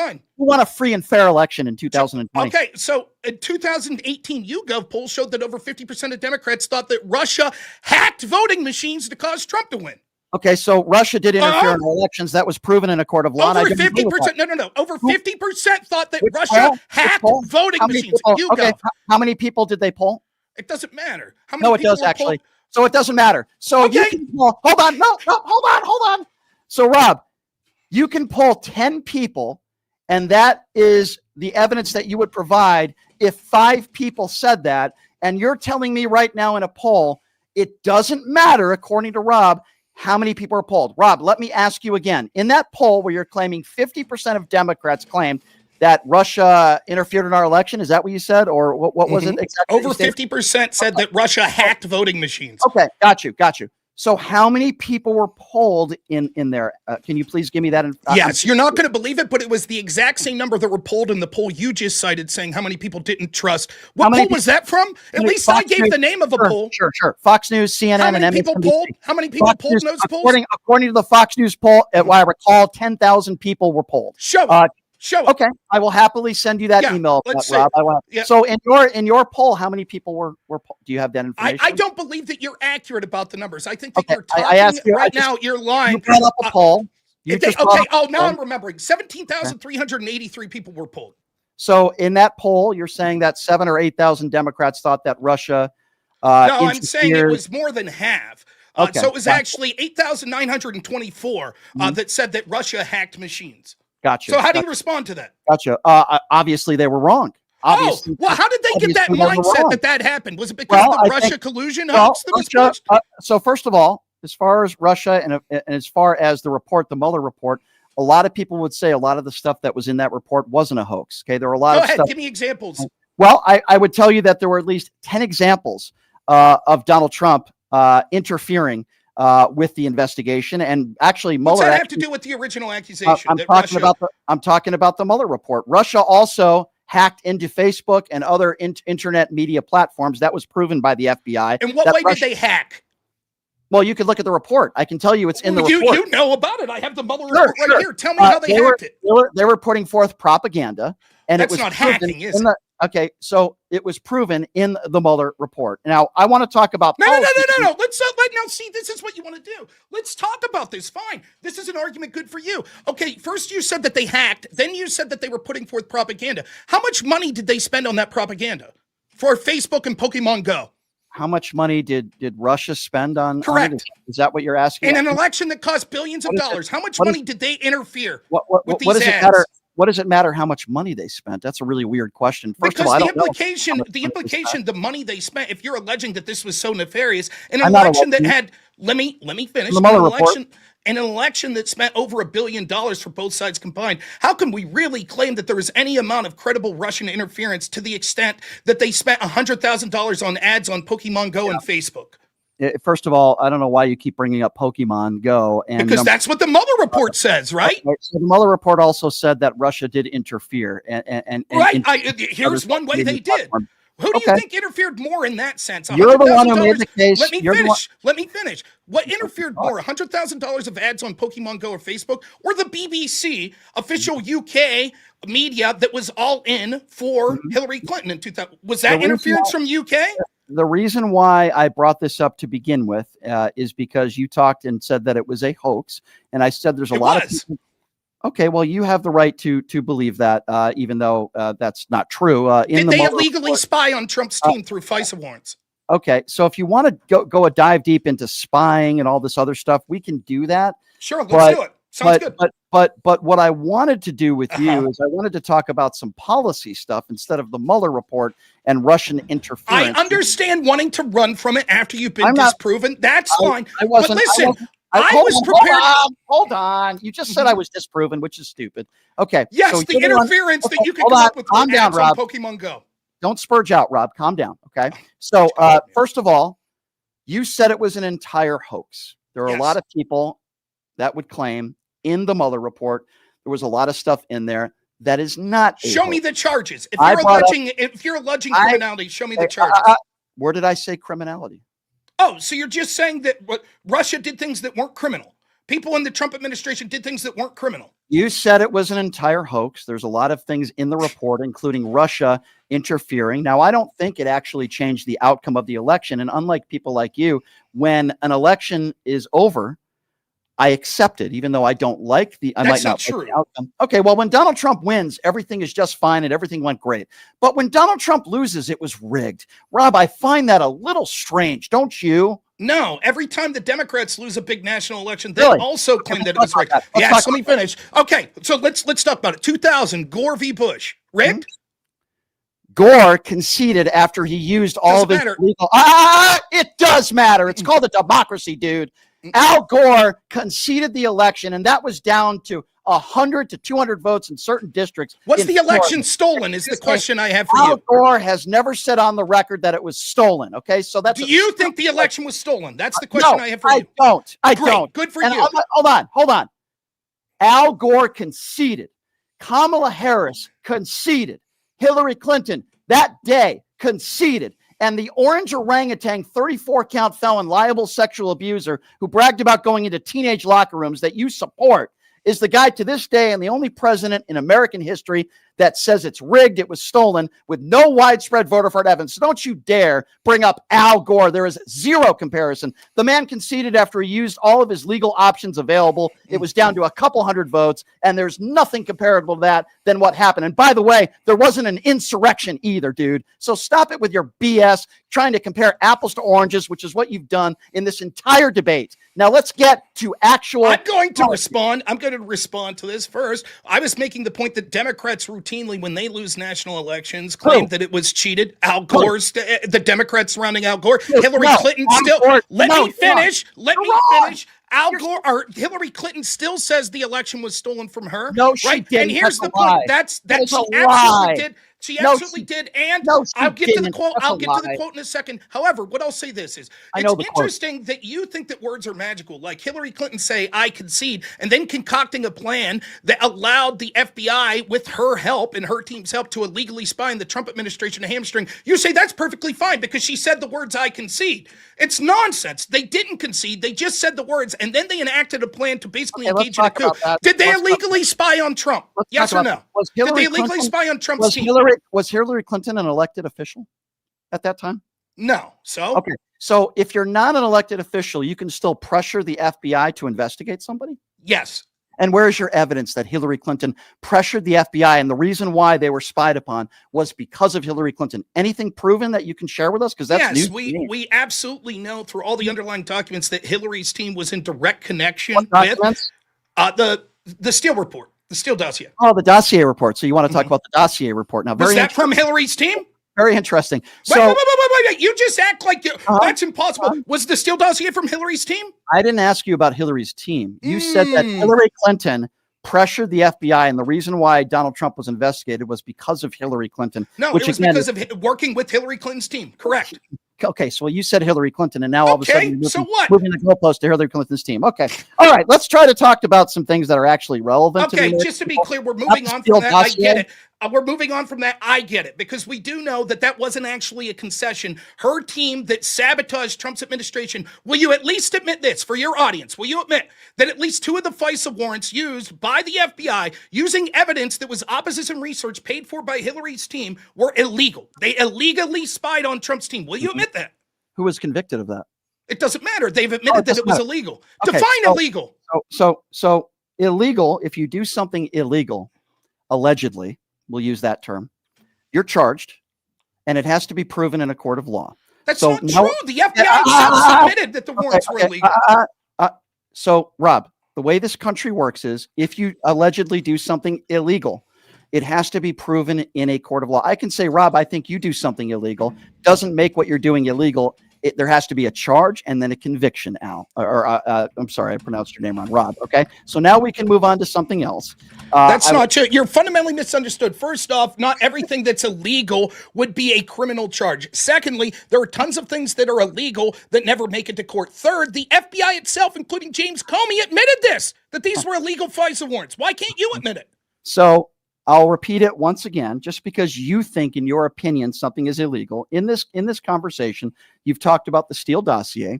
You've talked about the Hunter Biden laptop. You've talked about things that are irrelevant to this conversation. We're talking about Donald Trump. I know you want to pivot to Joe Biden and the Steele dossier and the Hunter Biden laptop, and Hillary Clinton said the election was stolen. But I'd like to move on now to some more prevalent and more important things. Not the Steele dossier and the Hunter Biden laptop. You're not very good at getting into details, specific details on anything, are you? You got to just keep it broad, don't you? Shallow and broad is the name of the game for you. I got it. So let's take it where you want. It's your show. Yes, it is. But if you want to go down that route of things that I'm not good at, I could certainly say a lot of things that you're not good at. I can tell you one. I'm great at everything. I refuse to believe there's something I'm not good at. Do you really want to go down that road, Rob? Let's do it. Go ahead. Talk about what you want. Take it to the issues you want. I only remind you that we got here through a chain of you implying sort of ethics of voting for Donald Trump. You could have brought up policies, but instead you're talking about he said mean things to John McCain. He cheated on his wife. Let's do policies if you want. Let's go. Okay. Yes. You made the claim of things that I'm not good at. I don't really care too much what people think about me, but for argument's sake. By the way, when did I say you're not good at? I just said you're very broad. I didn't. Yeah, you kind of did, but you're Andrew Wilson. You're not getting into depth. You're Andrew Wilson's lapdog. Okay, so let's not talk about what things are people. Oh, you can laugh. I know that's kind of a nervous, insecure laugh. How am I his lapdog? In what way? Okay, so first of all, you just said you've been working for him for 6 months, and I don't want to get personal, but when you're going to talk, do you work for a radio station? Are you their lapdog? No, I don't. Actually, okay. So have you never worked? Stop! You're such a moron, Rob. You don't even know how my business works here. I'm on a radio station, but because you've never done a radio show before, maybe you have. True, I have. Okay. Well, you're ignorant to what I'm doing. So let me try to help you out and explain it to you. You see, I have something called an LLC. That means I'm my own boss. Okay. I own all my own content. I do everything on my own. Okay. I have people that work for me. Okay. No, I'm not a lapdog to the radio station just because I'm on the radio station. So now that we've cleared that up, there's things in life. Say a racial slur. You're not anyone's lapdog. Say it. Say a racial on slur? Radio. Yeah, you're not anyone's lapdog. Go ahead. What the hell is wrong with you? Oh, that means that there are people above you that make decisions that you have to listen to. So you're their lapdog. Yeah, I think you're their lapdog is what you're suggesting. I work for myself, and that has nothing to do with race. That's awesome. Just because I get paid to work with another industry doesn't mean that I'm their lapdog. Okay, you're right. What's this personal insult have to do with shit that you're not doing very well in this debate? Okay, you want to bring up Andrew again? He's really in your head. We're on the air, Rob. So I know you've worked in radio before, so you know that there's certain words that you can't say. So that's right, because you're a lapdog of the people that are issuing those policies. Thank you. Okay, you said there's things that I'm not good at, and I'm just trying to point out to you that there's probably plenty of things that you're not good at either, like not being able to eat a salad. You're probably not good at that. Ooh, a weight joke. Well, that's not true. I eat salads along with a bunch of other fattening foods, but I have been losing a bunch of weight. Now, it's interesting because if we're going to go back, I seem to remember that you were the type of person that said you don't like to get into personal insults and stuff. I've said no such thing about you. I've only made the point that I don't think you're getting in depth in subjects, and now you're making it personal. Now, I think everyone that's listening sees why you're doing this, and I could take it personally, but I'm being polite because you're on radio, so I'm being very polite here for you. I appreciate that, Rob. So, Rob, you were pointing out things that you don't think I'm good at. Okay. Now we can move on. The reason why I was saying, if I you want to think talk about these allegations of your ex-girlfriend and how you treated her poorly. Can we talk about that? my ex-girlfriend and Yeah, how I saw treated some her sort of allegations poorly, that you treated a woman that you had some sort of relationship with poorly. Can we talk not about true. that? Completely not So true. Oh, that's not. I see posts The online problem that with people, suggest it. well, you know what? I see posts online that you're a pedophile. Does that mean you're a pedophile? I don't care what Really? people Can you say show me online the about post me. that said that? Okay, so Rob, have I I ever can been? bring up the post if you want. Yeah. Let's read it together. Let's read it Okay, together, Rob, right? Have I No, ever you been don't want convicted of a to. crime You in don't my want to life? take it personal. So you're going to read posts that people say about me, just alleged things that they say about me that are I've never been convicted of a crime or charged with a crime in my life, but yet you're going to take the argument of what people say, which, by the way, I don't pay attention to. People could say, people have called me a rapist. They've called me a pedophile. They've called me a woman abuser. People have said some of the worst possible things you could say about somebody, Rob. But the difference between me and you is if somebody went online and said you're a woman abuser or a pedophile, I would say, just like I've tried to say in this entire conversation, and this is the problem with you. It's great radio. No, it's not great radio. I think you're an idiot. You brought it up. No, See, you're an here's idiot. what's happening. No, You're no, no, scrambling calm because down, you wanted to calm make down. it personal. Nope. You wanted to make it Now personal. It's going to go the way I want it to go, or you can leave. This is the fundamental difference between me and you. I don't just throw allegations at people because random people, Rob, say things online. That's the route that you want to go. It's a very ugly route and it's stupid. So, Rob, let me just make this clear to you so that maybe we can move on to something else. Okay. I've never been, forget about even being convicted. I've never even been charged with a crime in my whole life. Okay, Rob? So if you'd like to get back to a debate, which it doesn't sound like you really want to, I'm happy to do that. The reason why I went personal with you is because you went personal with me and said, there's things that you do that you're not very good at. We can go back and we can rewind the tape. I agree. There are things in my life that I'm not very good at. I am far from a perfect person. But when it comes to this, I think I'm doing a little bit better than you. So let's stick to the actual topics. And next time you're invited on Pierce Morgan, or next time you're invited on a national, show, maybe, you know what, you're probably good enough to be on OAN. So I take that back. But again, I want to make this point real clear. You're the person who brought this up. I only said about you're not doing good at going in depth into issues. You then decided to make it personal, which was outrageous. And if we're going to bring it about personal, about who I work for and I'm a lapdog and I don't eat salads, then why wouldn't it be fair game to talk about the things about you that's being said online? Well, because you being unethical doesn't mean you can be unethical and it doesn't have to raise to the level of you being convicted of a crime. Here's the difference. Do you want to read it? Do you want to read it? Or do you want to move on to policy instead of being personal? Sure. So here's the difference. Here's the difference, Rob. Okay. I'm not taking something off of social media that some random idiot says. I'm looking at a screen and I'm looking at you and I'm making an observation. Okay. Can you take your hat off? Can we see your hairline?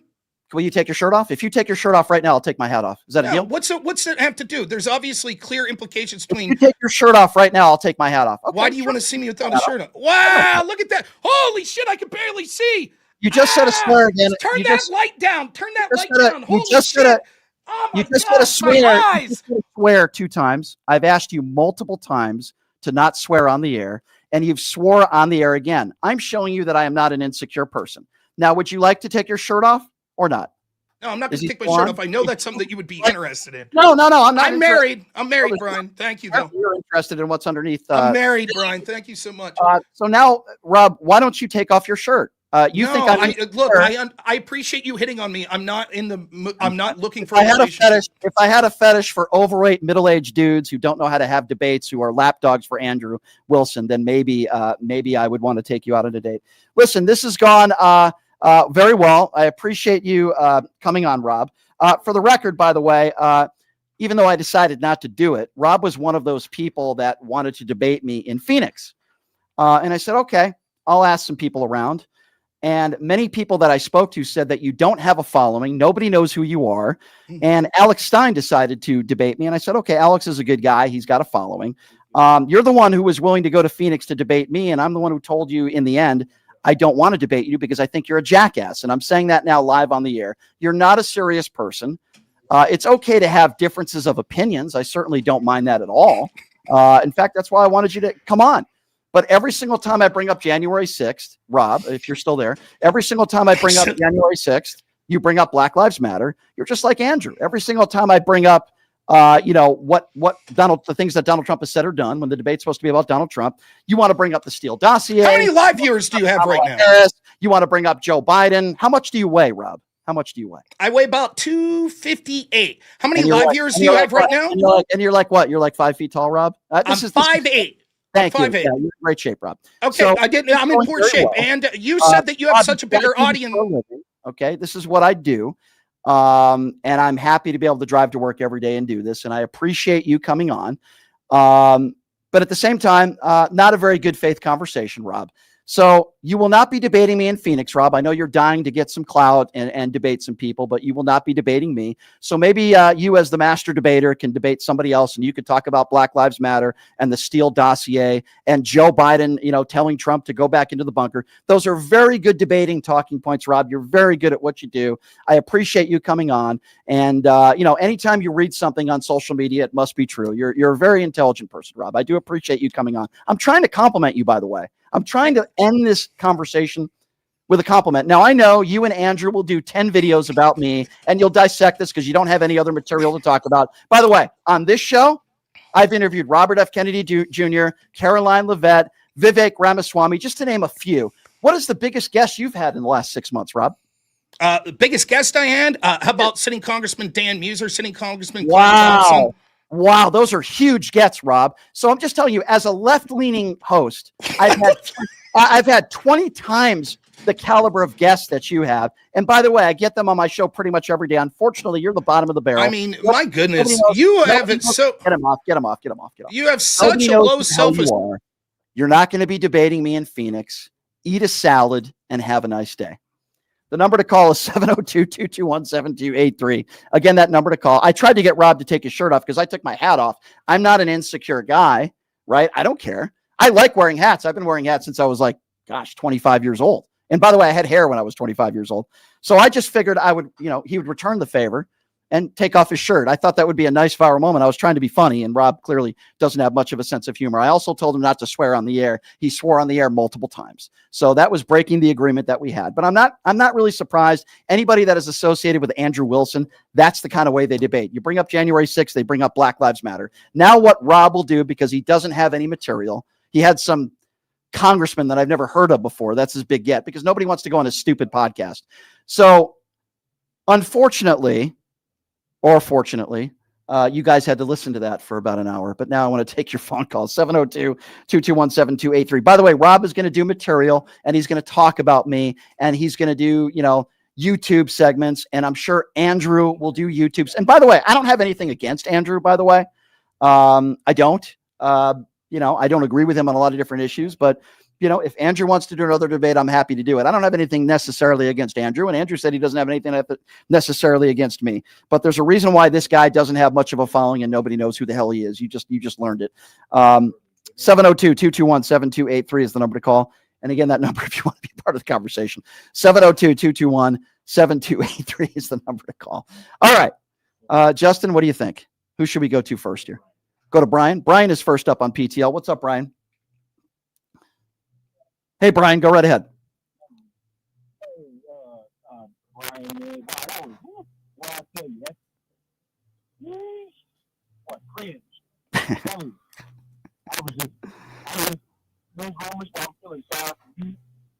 Because I'm thinking in the back of my mind, you might have a brain right there. Nah, you don't have it.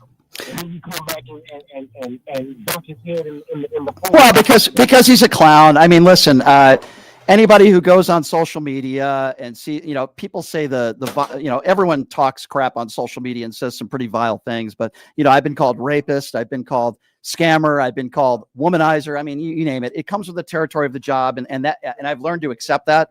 But the fact that that's all that this guy had and he had nothing else, it's pretty sick and it's pretty disgusting. But that's a Trump supporter for you. And now he's going to do. Oh, well, thank you. So, as you know, last night, the big news that here in my state, the great state of Texas, Jackie Crockett has put in her run for her bid to United States Senate. And of course, when I'm looking at that, the first thing I do is I run to the comment section. top artist in the police. She has a song that came out maybe about 12, 13 years ago. Her milkshake brings all the boys to the yard. That's a good Well, song. Jasmine Crockett brings all the bigots to the yard. Oh, you're right about that. And how do you I've talked about that before, Brian. I'm up against the end of the show here, so I want to get to as many calls as possible, Brian. But I want you to know I really appreciate your kind words. It means a lot to me. Who are we going to next year? Let's go to Brandon. Brandon is next. Hello, Brandon. Hey, how are you? What's up, man? You know, that was really funny, that whole hour-long, I guess you can call it a debate or whatever. It wasn't really a debate. What was that supposed to be? I don't know who that guy's a knucklehead, but I was thinking, I don't know if you ever heard of this or thought of this. Do you think that Trump possibly had Jeffrey Epstein killed while he was in jail? Well, I don't know that for sure, obviously. None of us do, Brandon, but I will tell you that we had Mark Epstein's brother on the show. And Mark Epstein's brother certainly thinks Donald Trump may have had something to do with it. So I do agree with you that I do think that or I don't know if you gave your opinion, but I do think that that's definitely a possibility. I'm not going to rule that out, Brandon. Does that make sense? Yeah, it does. I don't know. The whole thing just, I mean, how is like 2 minutes of like constant surveillance footage just go missing? But Brandon, according to this guy I just had on, let's talk about the Steele dossier and let's talk about the Hunter Biden laptop. Just crazy. Brandon, thank you for the call. I got to get to some other callers. Let's go to Jason. Jason is next up on PTL. Hey, Jason, what's going on, man? Hi, Hello? Jason. Yeah, hi, Jason. Go ahead. Hey, Brian, it's Jason from good old Ohio. Rob, that was just another example of how immature you MAGA chuds are. And I know you couldn't take your shirt off because your master, no sniz licking Andrew Wilson, would be extremely jealous to show that fat chubby belly on live TV. But anyways, what about the 4 dignified, as a veteran there, no chud, no sniz licker there, Rob the slob.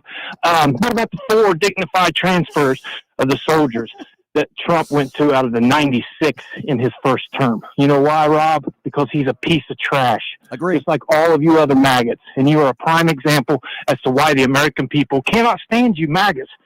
We are done with you guys. You guys are running this country, and we are over it. And the midterms is coming, Rob. I agree. Very well said. And notice every time I brought up Donald Trump, because that's what the debate was going to be about, I brought up January 6th, which obviously Donald Trump had a lot to do with. He brings up Black Lives Matter protests. He brings up the Steele dossier. Oh, yeah. He says Hillary. He tries to bring up Al Gore and being an election denier. You can't get more dumber than that. You just can't. And Brian, that they can, if they would actually do research. He was reading. I was watching on an 80-inch flat TV in the house. He was reading from somebody. Andrew No Sniz Licker Wilson was probably messaging him what to say, because that boy clearly wasn't that smart. But anyways, he don't know that the Boogaloo Boys are doing prison time right now for being the bad actors out in the BLM. Yeah. By the way, I don't know about that. By the way, you're right. He was typing and looking at a screen the whole time. And Exactly. For the record, I wasn't even looking at my phone. I wasn't reading anything. Just for the record. It was hard to look at. Yeah, I appreciate the call. I didn't want him to take his shirt off. But if he's asking me to take off an article of clothing, I did it because I'm not like an insecure guy. I shave my head. So what? I told him to take off his shirt. He wouldn't do it. So I think we know who the insecure person is. Let's go to Chris. Chris is next up on PTL. I love these callers. Chris, what's up? Hey, what's going on, my friend? Hey. I just got to say, you're a lot nicer than I am. I find for these Trump supporters the way that they talk to us, verbatim. Well, I tried to. Verbatim. I tried to be respectful until he said, you're really not good at blah, blah, blah, blah, blah. And then I just started to roll off the fact that he's Andrew Wilson's lapdog, because he is. So, I mean, like. Dude, he's got 300 people listening to him right now, man. I mean, he's got a crowd there. Then he was trying to say, how many live people are listening to you? First of all, I have about between 200 and 300,000 listens a day across forms of social media. In fact, I had 1 million views on one social media platform just 2 days ago. Now, I'm not saying this to brag, but I am saying I certainly have a larger listenership than this idiot. So, I mean, that's all. That's the only point I was trying to make. Yeah, but Andrew Wilson's going to give him a big old platform now, and he's going to build these guys, these fat dudes, to just sit around for 10 hours a day and not show their shirt when you show your hat. And, I mean. I will tell you, this is not something that I would have wanted to do, and I'm sure it's not something you would have wanted to see. However, If he said, you take your shirt off, I'll take off mine, I swear to you, I would have done it. Now, Numchuck, my producer, would not have wanted to see that because I'm Casper the Friendly Ghost. But just for entertainment purposes, I would have done it. I think we know who the insecure person is, and it's not me. But anyway, I appreciate the call, my friend. You're the best. Thank you. Let's go to Ray. Ray is next up on PTL. Hey, Ray, what's going on, man? Thanks for calling in. Hi, Ray. Oh, hey, how are you today? Good. What's on your mind?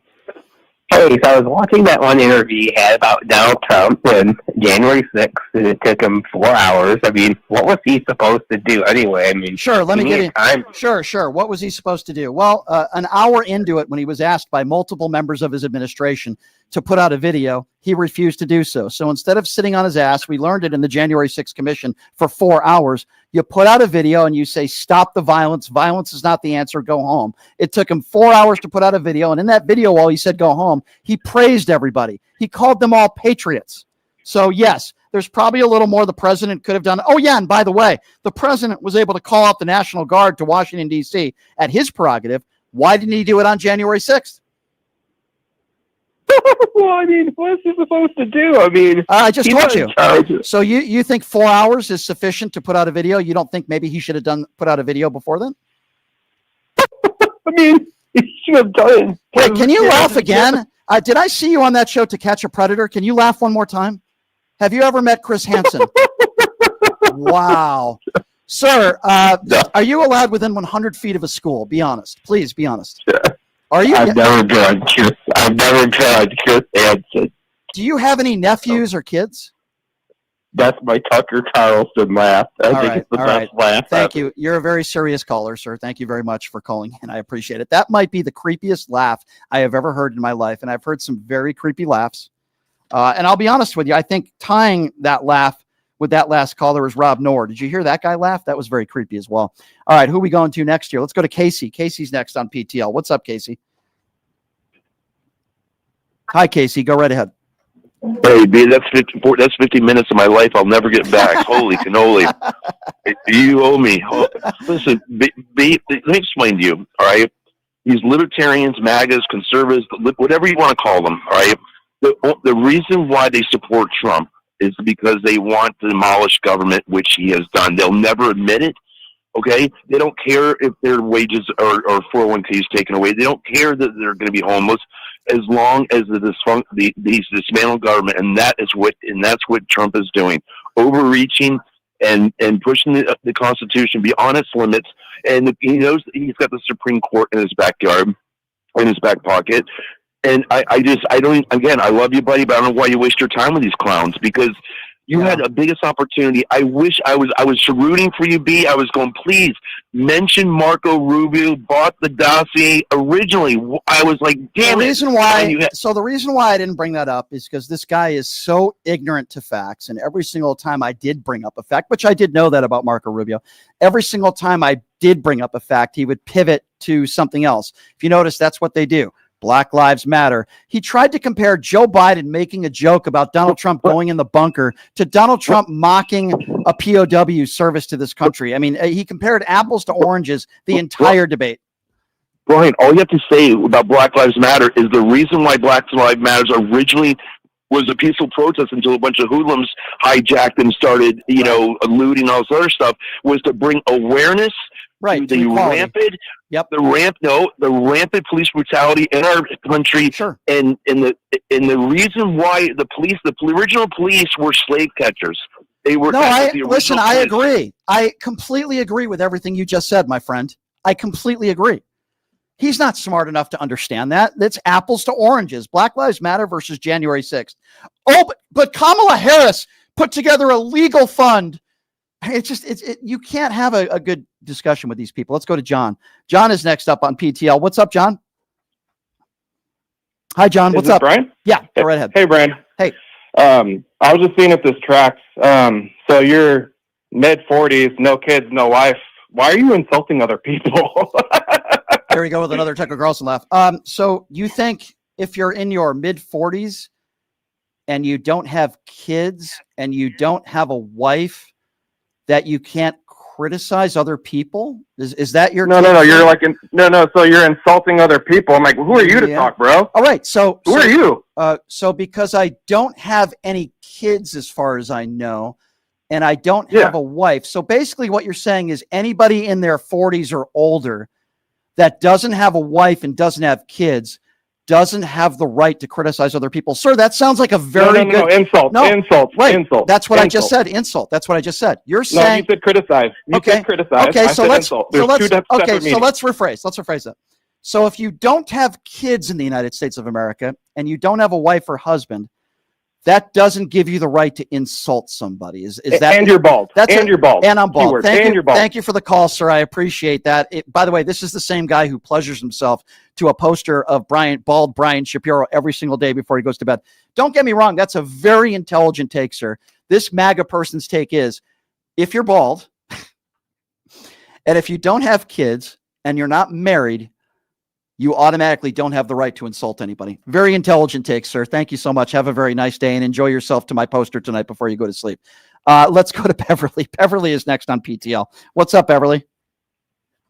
Hi, Brian. What's up? I was calling because I missed hearing your show, but the caller, the person that you were debating with, I can't understand why these MAGA supporters don't see what this man is doing. He does not care about anybody, not even them. And they're getting the worst end of it because they're being surprised.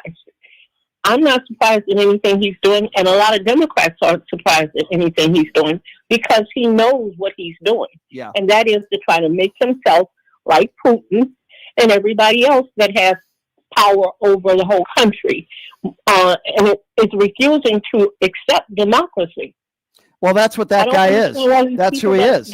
That's who he is. That guy doesn't care about our democracy. He's a right-wing talking point buffoon. And he was exposed as doing so. Every single time I bring up any of Donald Trump's actions, it was always whataboutism of the Democrats or Black Lives Matter. Very difficult to have any good faith conversation with somebody like that. But I tried. You have to give me credit at least for trying. By the way, did you notice how excited he got when I took my hat off? Numchuck, did you see how his eyes lit up? He wanted me to take my hat off. He probably wanted me to take some other things off too. Did you see how excited he got? That was very off-putting. It was very strange. But I'm glad I made his day. Let's go to MAGA Destroyer Darlene. Darlene, what's going on, man? Hey, Brian. First of all, to all the men that are bald-headed, you guys are the sexiest thing going. Let me get that first. I actually think Rob would agree with you, but yeah, go ahead. Anyway, Rob, was that his name? Because I never heard of him. Rob, let me tell you something. How dare you say that about those police officers, the guys that committed suicide after January the 6th? How dare you? Let me tell you something.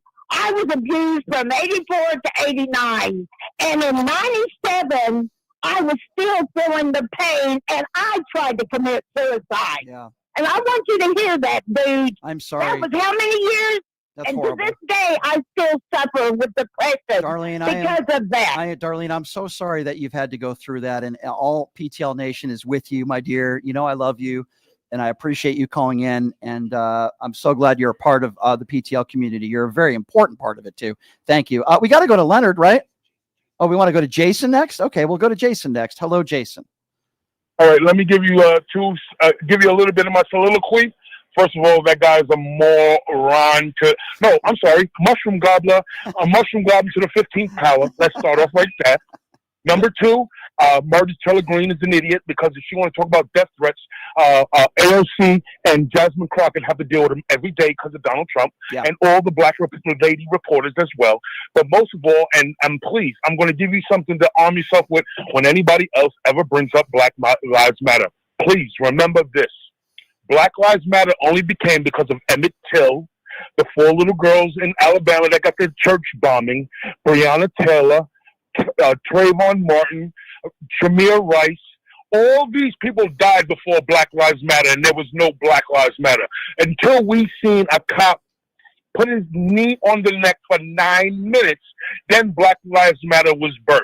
So when somebody says Black Lives Matter, the only reason why Black Lives Matter is here is because Black Lives never mattered in the United States. Yeah, So no, I'm when with they you. say that, ask them. So then when did Black Lives didn't matter? Because that's what we always seen. That's why. Well, Rob, Rob would say, thank you, Jason. Rob would say all lives matter. That's what, the MAGAs out there don't even understand what Black Lives Matter means. I got to go to Leonard, my guy who did a great job yesterday. I got about a minute left. Leonard, what's up? Hey there. I just wanted to say, first of all, to that caller, John, he gets the Trump Mushroom Gobbler of the Day award because he's trying to classify who can insult people and who can't. Typical MAGA, typical control freak. Yep. But regard to Rob, did you notice he was reading his responses? And I think Andrew Wilson was sending him his responses, sending him his facts and figures. And did you notice that he kept circling back and he kept yelling over you and he kept trying to dominate? I thought the guy was a terrible. I would love to debate that guy because I would embarrass him. Yeah, he's a complete clown. Leonard, I love you, bud. Thanks for coming on and doing the show for me yesterday. I appreciate you, man. We're up against the clock. We'll have Leonard come back in this week. Everybody, check out my website, pushingthelimits.live. Where we accept donations and thank you guys for supporting independent media. We appreciate you. Guess what? We have another debate lined up for you tomorrow, but it's a very big surprise. It's going to be interesting. And the person that is debating me happens to be an African-American, and he happens to be a huge Donald Trump supporter. It's going to get interesting. I wonder if he'll bring up Black Lives Matter. Thank you, everybody, for being here. Appreciate you guys. We'll see you tomorrow, same time, same place. Hey, everybody. Are you struggling to find a pizza place that reminds you of Brooklyn? That true blue